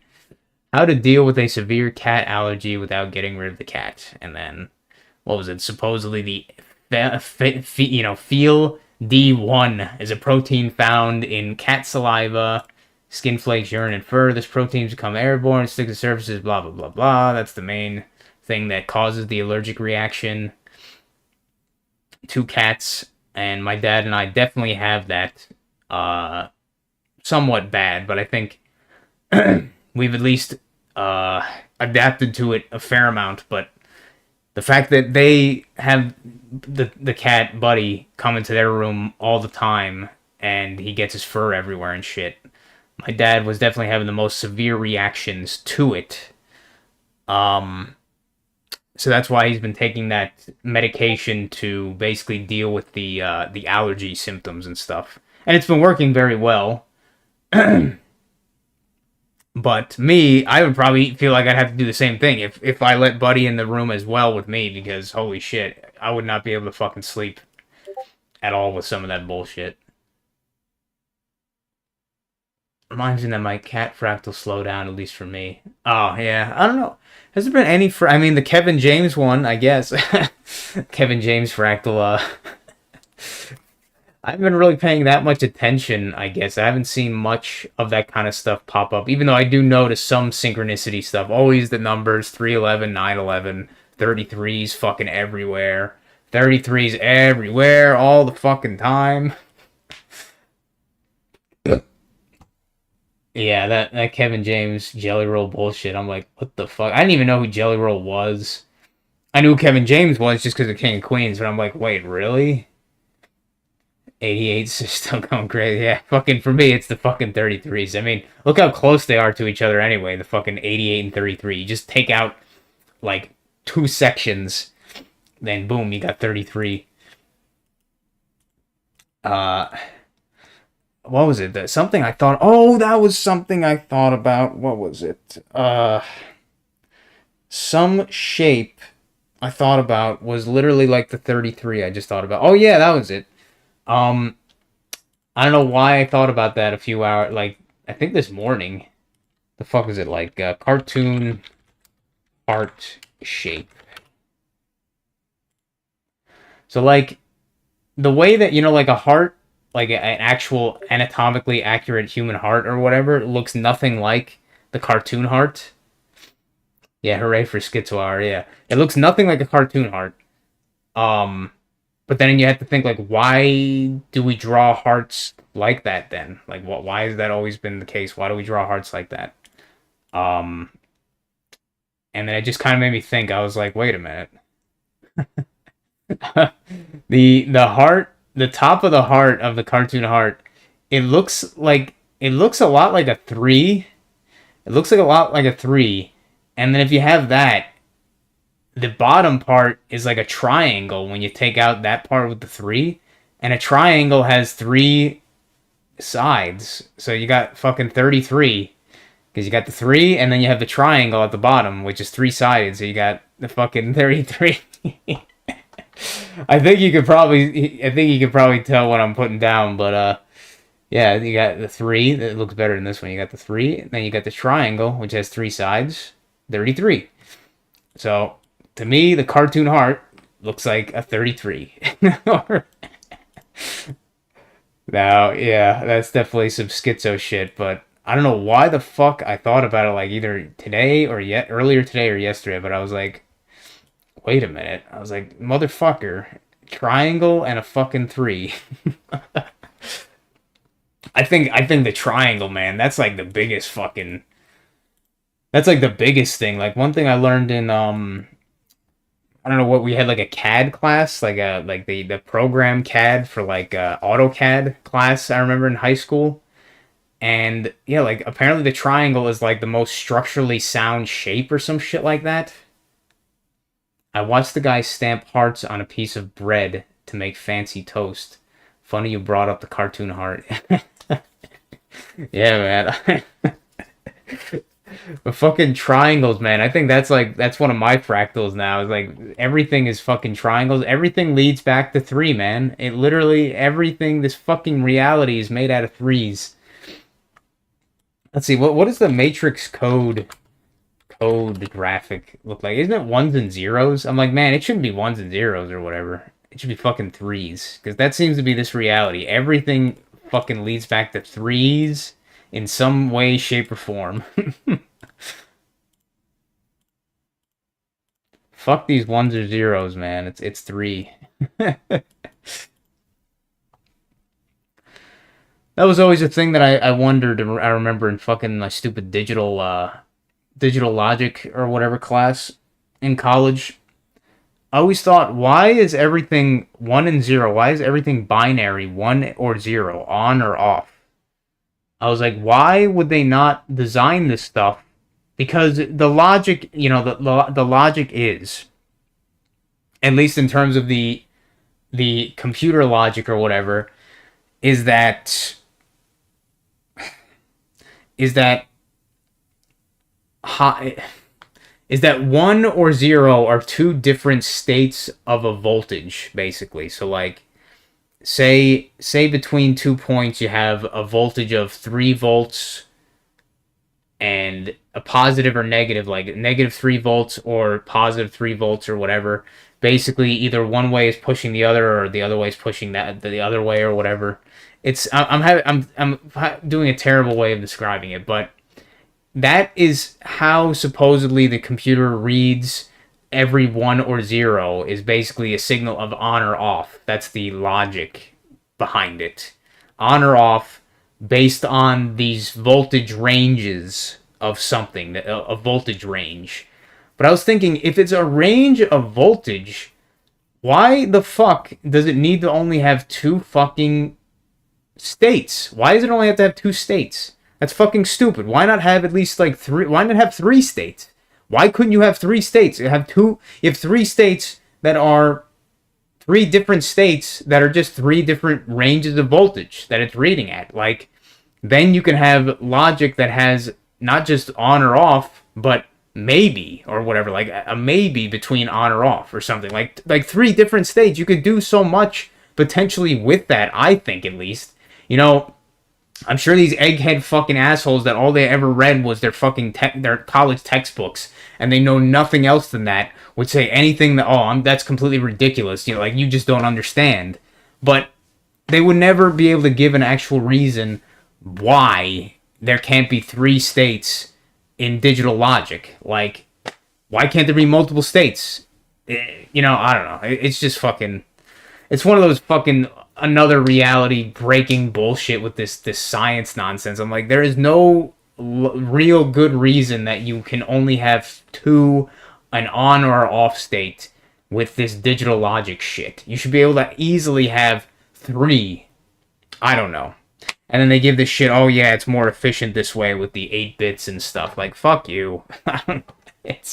They're just fucking assholes, like these doctors that just regurgitate fucking back what they're just regurgitating back what their books tell them, and then what their professor told them, and their professor is regurgitating what the book told them. They're not actually thinking for themselves. So, unless you do something on your own, like, you're never gonna get a fucking answer from these academic fuckheads. And most people that think that the academic people are some kind of authority or whatever, when they're really not. Um, yeah, apparently they have not a few treatments or whatever for like cat allergies and shit, like exposure therapy and stuff. What do they call that? Gradual dose increase. Oh, what the fuck? What did they call it? Uh, Come on. I will say it is can be difficult to search through fucking ChatGPT's law or entry or whatever. Okay, yeah, what was it? Nasal steroids, which basically that's what my dad's taking now. Inhibitors. Uh oh, I think he was taking that one actually, now that I think about it. He stopped taking that one because we were kind of thinking it wasn't really changing anything, and the symptoms, potential symptoms of it seemed way worse than the benefits it was giving, which was nothing. So I said, yeah, fuck that. Oh yeah, allergy shots, immunotherapy. That's what it was called, immunotherapy. I would just call it exposure therapy because that's exactly what it is. Um, what the hell is this? Oh yeah, capacitor. Fucking. This one was kind of interesting, but it's more of the electronics fucking bullshit. Man, I forget so much of the shit that I learned in the stupid electronics college classes and stuff. Not that it really matters, honestly. It's a lot of nonsense. So a multimeter measures capacitance by charging the capacitor and measuring how long it takes to charge. Does this mean that a capacitor measured with a multimeter is technically able to shock afterwards? Yes, a capacitor measured with a multimeter can still retain a charge, blah blah blah, but then it was saying fucking like a capacitor can be charged but with a lower voltage, but I was like, wait a minute, well, how does that work?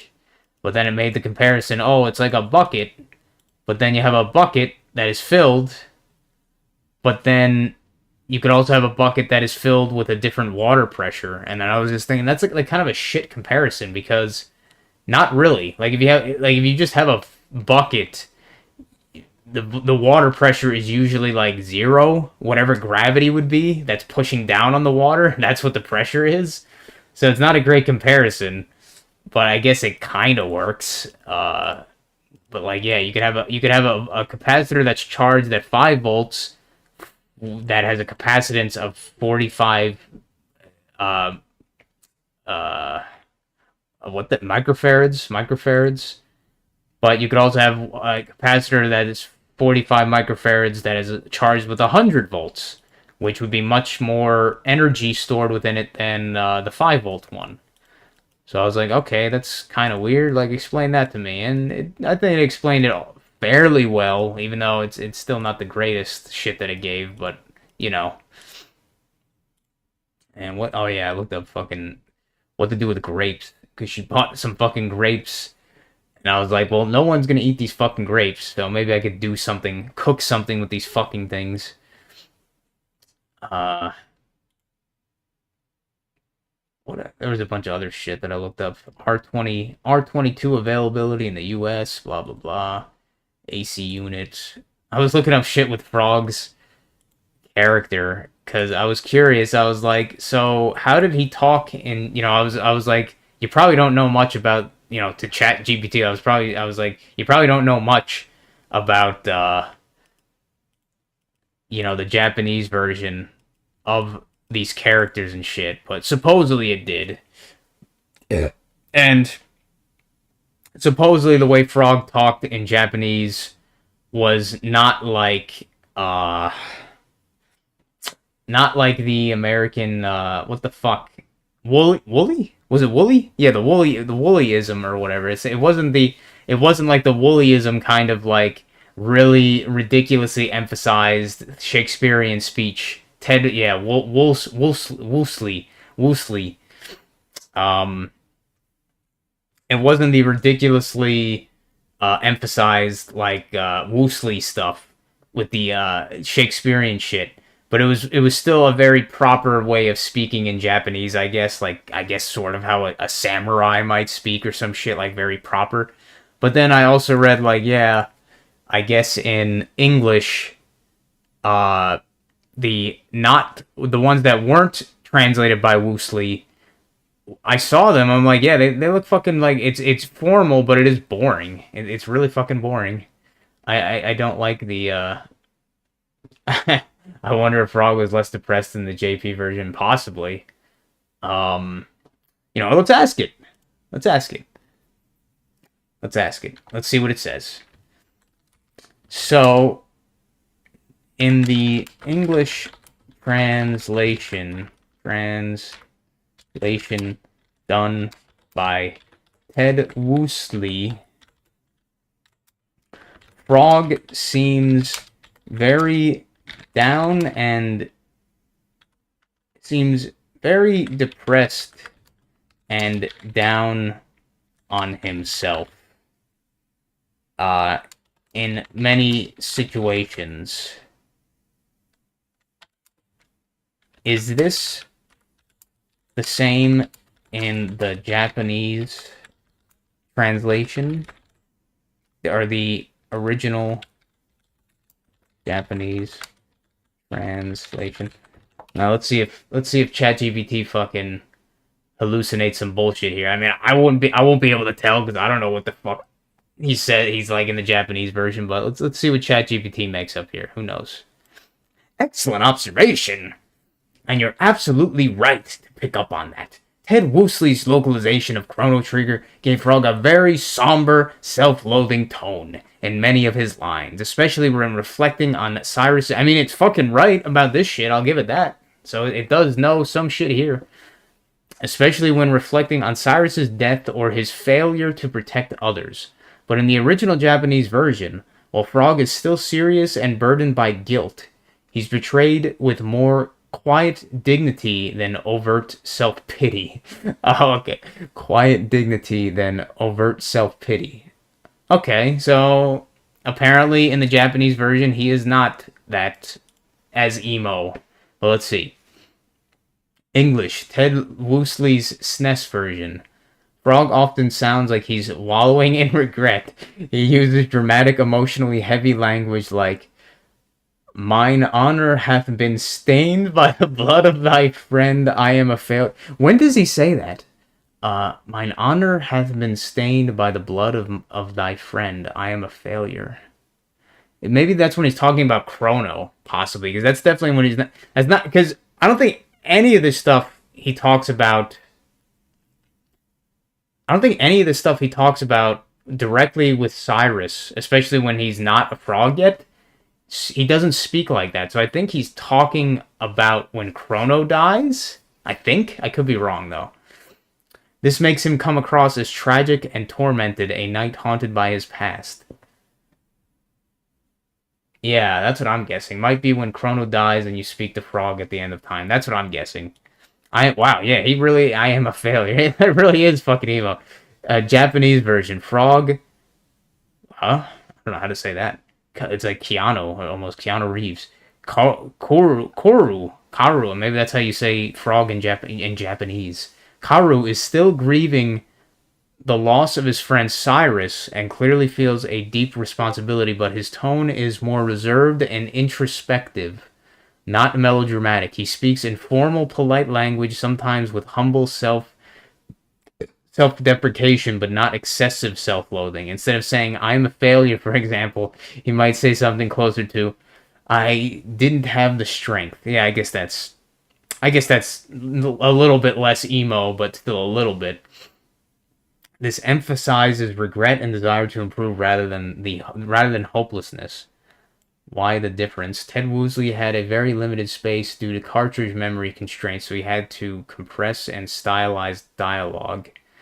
The Shakespearean tone added weight, but also made Frog sound more dramatic and mournful than he actually is in Japanese.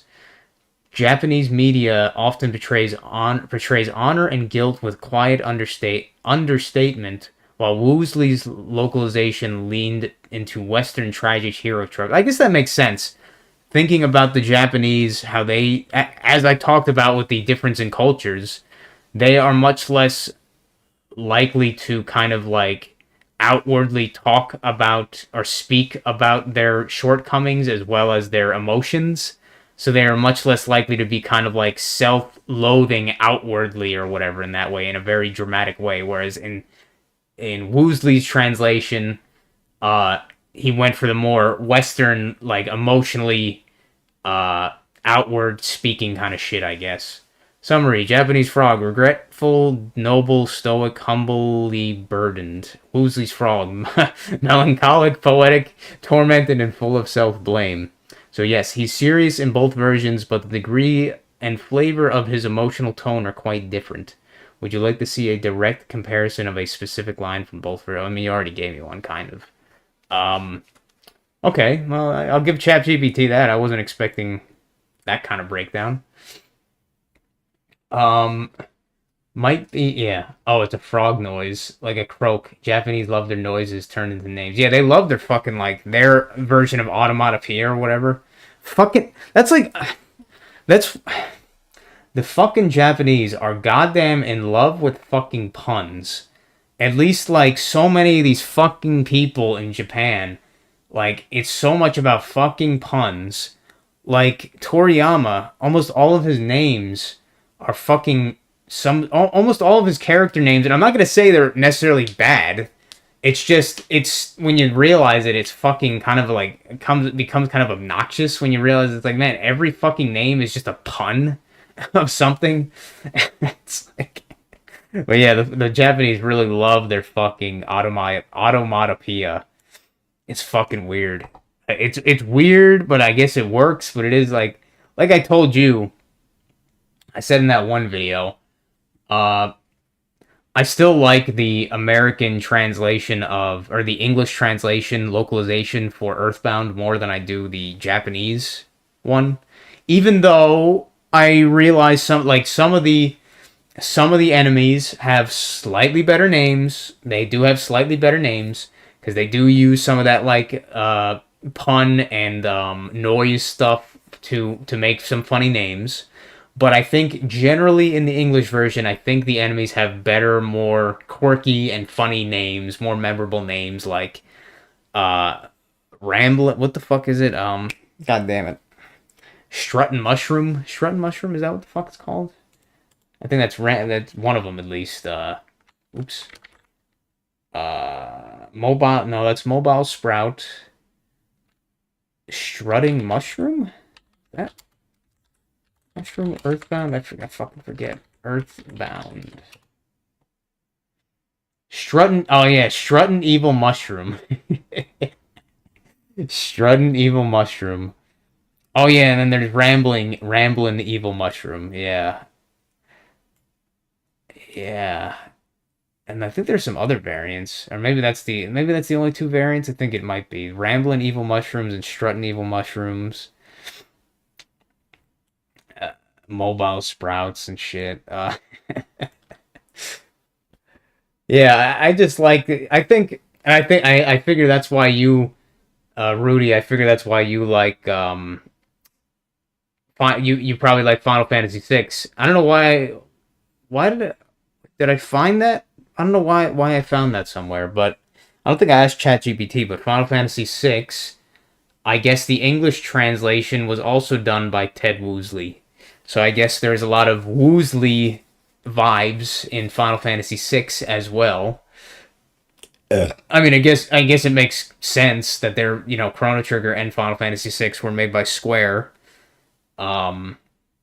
So they probably had the same in-house translator as well, that being Ted Woosley, which is good. I did enjoy Chrono Trigger's translation, even though, or localization, because I've seen the non-Ted Woosley localization, and I find some of it kind of lame, or I find it much more lame. It has much less character to it, and I don't like that.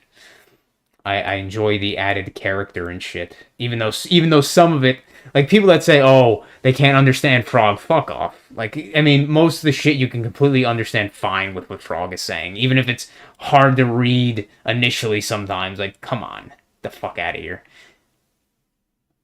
And maybe he could have been a little bit less emo, but still, like, the way he talks is like one of his best fucking memorable characteristics.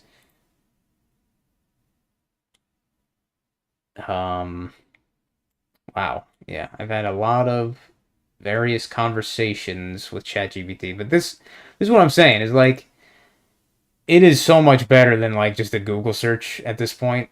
Is yeah, I don't know. Like, did you expect it to give that kind of response? Like, maybe it's completely bullshit, but it sounds believable enough to me. The difference between the Japanese and frog, like how they talk, like that sounds legit enough to me. And I don't think I would ever find that unless I search for hours and hours and hours on fucking on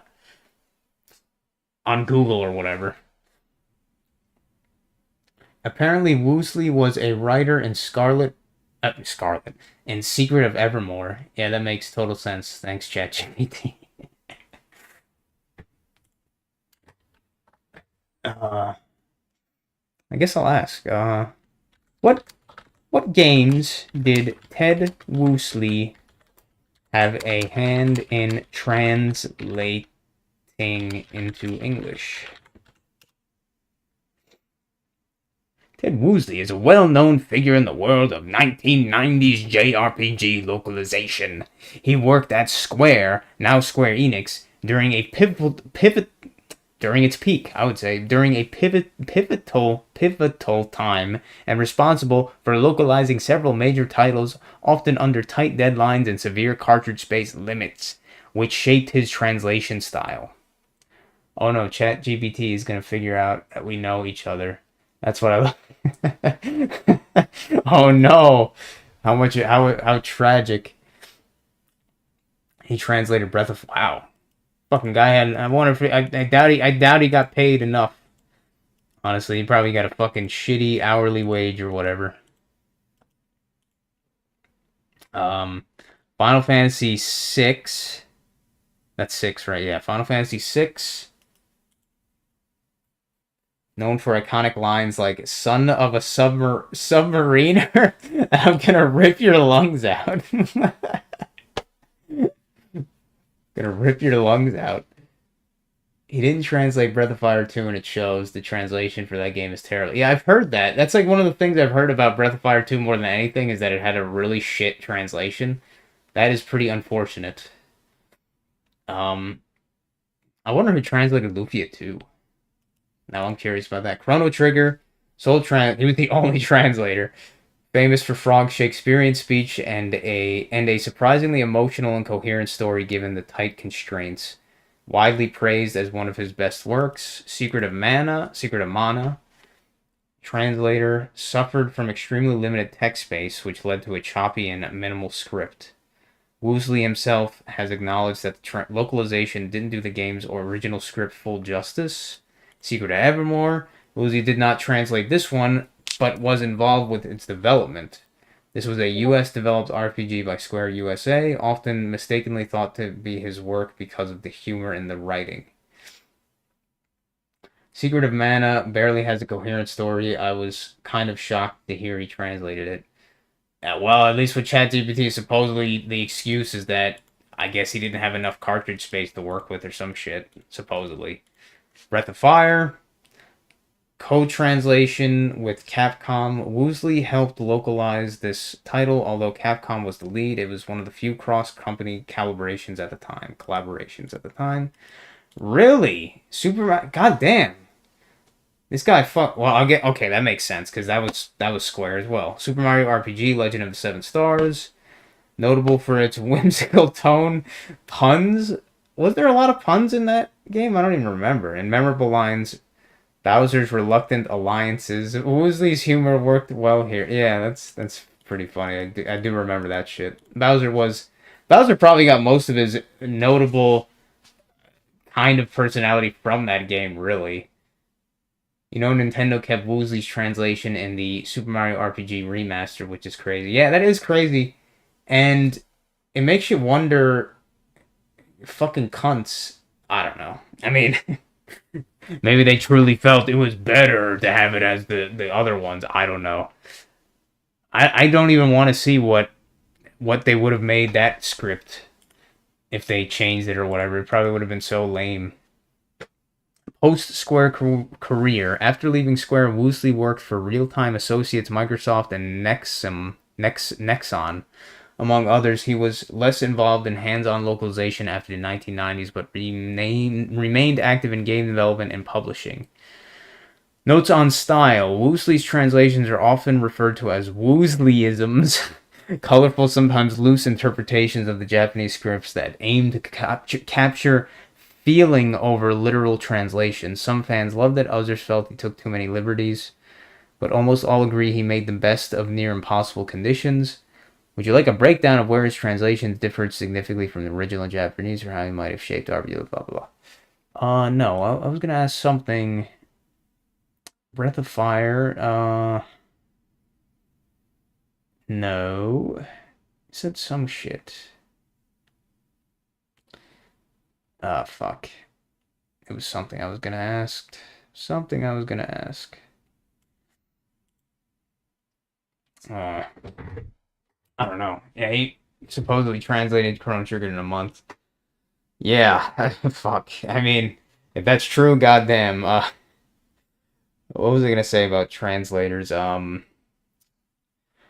I know the game. The game that I make mods for, whatever, Daggerfall Unity. The guy who made Daggerfall Unity, Gavin Clayton. I've talked to him many times before. But he made a pretty elaborate system for localization if people wanted to. Like, if people want to do their own localizations of, like, text characters and stuff, like, they're pretty readily able to do it the way that he has it set up and everything, which took a lot of effort on his part. But it is pretty crazy to just think of, like, how much really work it takes to do, like, any localizations, and for just how many different fucking languages there are on the Tower of Babel, fucking that is all languages and shit. And just how much, at the same time, how much gets lost in translation because of that. But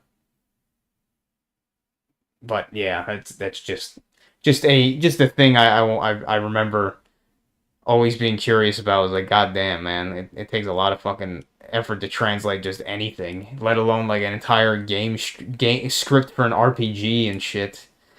Even just like one guy told me that he translated like what was it, like articles from English to like Turkish or some shit, and like just one article would sometimes take him like 3 to 4 hours, just one. And I'm just like, wow.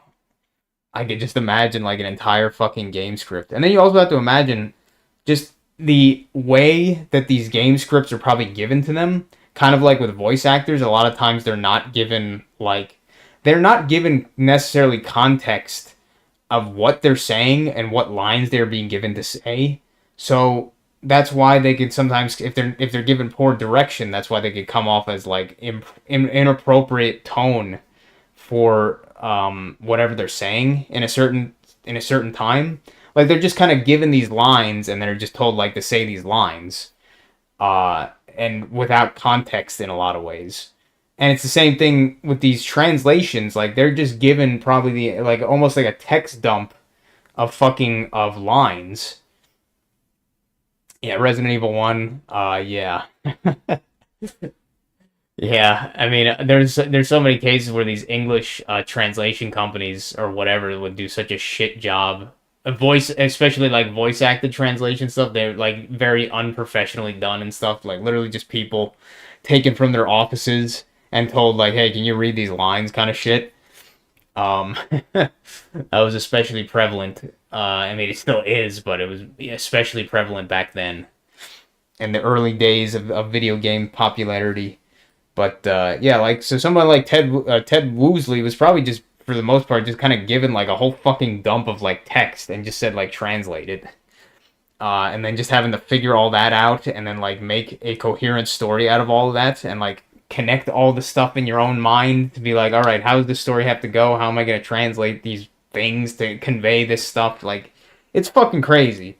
And just like any role in any of these fucking companies and shit, I'm sure none of those people got fucking compensated anywhere near what probably it was really worth at the end of the day. As Billy would say, that's why, Best to work for yourself rather than for somebody else. Enriching somebody else instead of yourself in that sense. Even if it's not always realistic, but yeah. What the fuck? Oh, yeah, the Woosleisms. God. I should make this fucking this stream a fucking, this is basically a variety show, a huge variety show. I wonder how I could do that. I should have had this also recording at the same time. I should have had this recording at the same time, but maybe just, I don't know, uploading it as the stream it is and then just saying, all right, fuck it. Maybe that'll work. I don't know. I don't know. I'll see, I guess. Now, I didn't get that much drawing done, considering I've been going on for about 3 hours.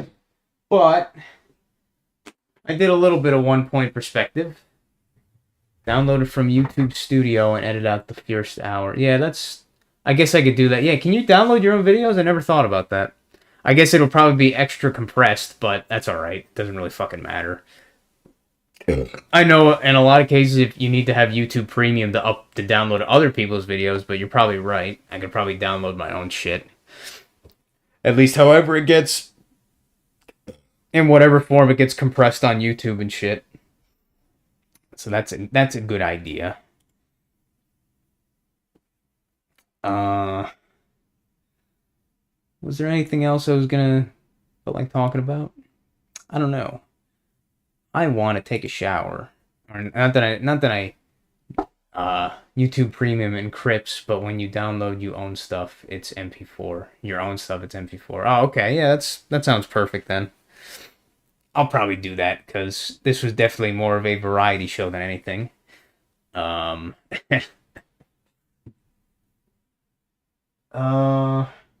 feel like I still want to talk about something. I just am forgetting what.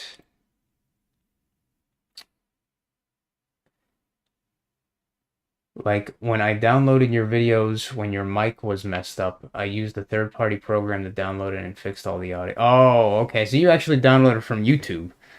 Okay. I'm fucking lazy, and I would do the ghetto approach, and I'd probably just watch the video while having OBS screen capture.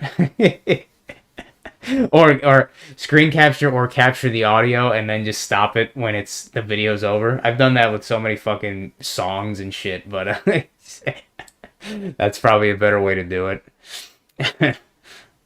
I did use one like software to like download audio from videos, but it seemed to like stop working or some shit, and I just said fuck it after a while. I use a shady Russian program called Download Master and another app on my phone, NewPipe. I think the one that I was using was some fucking Russian shit too, but it was a different one than that. That's a pretty good thing though. What was the other fucking bullshit I was gonna talk about? I guess I can ramble a little bit about some other stuff I was gonna bake. So I'm glad I made scones. That was cool. I'll definitely make scones again. They came out pretty good. Could use a little bit more salt, I think, honestly. The recipe only says like a 1/4 teaspoon of salt. I think I put like at least a 1/2 teaspoon, if not more. I think I could still use a little bit more salt.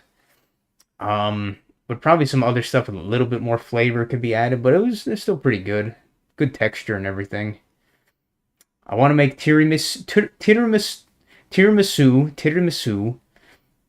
and possibly homemade ladyfingers, which you use to make tiramisu. But yeah, those are two things that two different, more difficult, quote unquote, more difficult things to make than the usual that I want to make eventually. I gotta decant my extracts soonish, because they've been in there for like over 6 months, and I think some of them are definitely probably ready. Obviously gotta do more drawing practice, but I think, as you said, I mean, worst case, I think worst to say is I think it looks a little bit crooked, some of them, but For 1 point perspective, not too bad. I gotta fuck with 2 point perspective. 3 point perspective, probably not necessary to fuck with, but, you know, it's there. Then I gotta practice some other shit too, but I guess for today, 1 point perspective for about an hour. Not too bad. And I guess that's it to fucking that I had to talk about, I guess. I pretty much rambled on for a while here, but yeah, I would suggest give ChatGPT more of a try if you use search engine stuff at all. It's definitely really handy, and you know, just don't believe everything it says, because like anything, most of it's going to be a lie to some extent, but you'll probably get as much bullshit from it as you will from any other person you tried to ask, and especially any search engine you try to ask. So it's definitely a useful tool to get your hands on at this point. It's especially useful for coding too, because fucking like I think the original place that people went to for coding, what was it, Stack Overflow? Like that shit has probably become like Stack Overflow. That shit has probably become like almost dead in comparison to what it used to before this large language model ChatGPT shit started to get popular.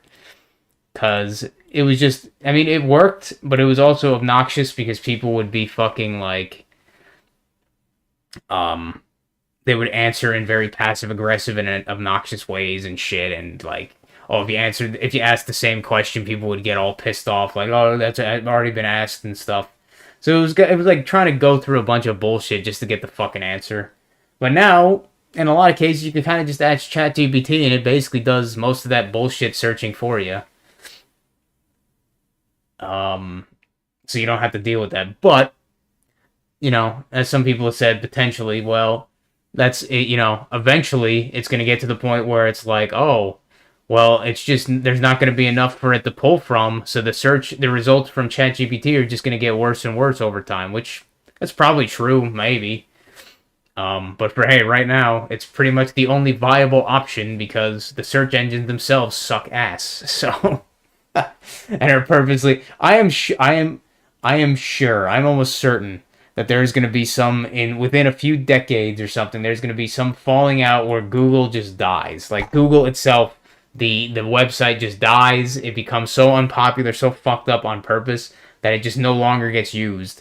And then it'll only be ChatGPT or whatever. It'll only be the LLMs. I'm sure that'll be something within like 2 decades.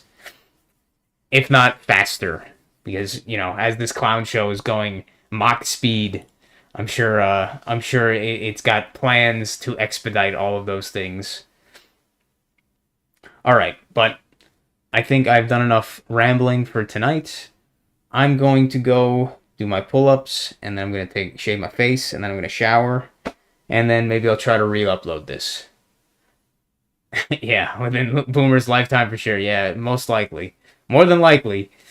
But, alright. Thank you for chilling with me, or talking with me, Rudy, and I hope you have a good one, and anybody else listening to this after the fact, take care.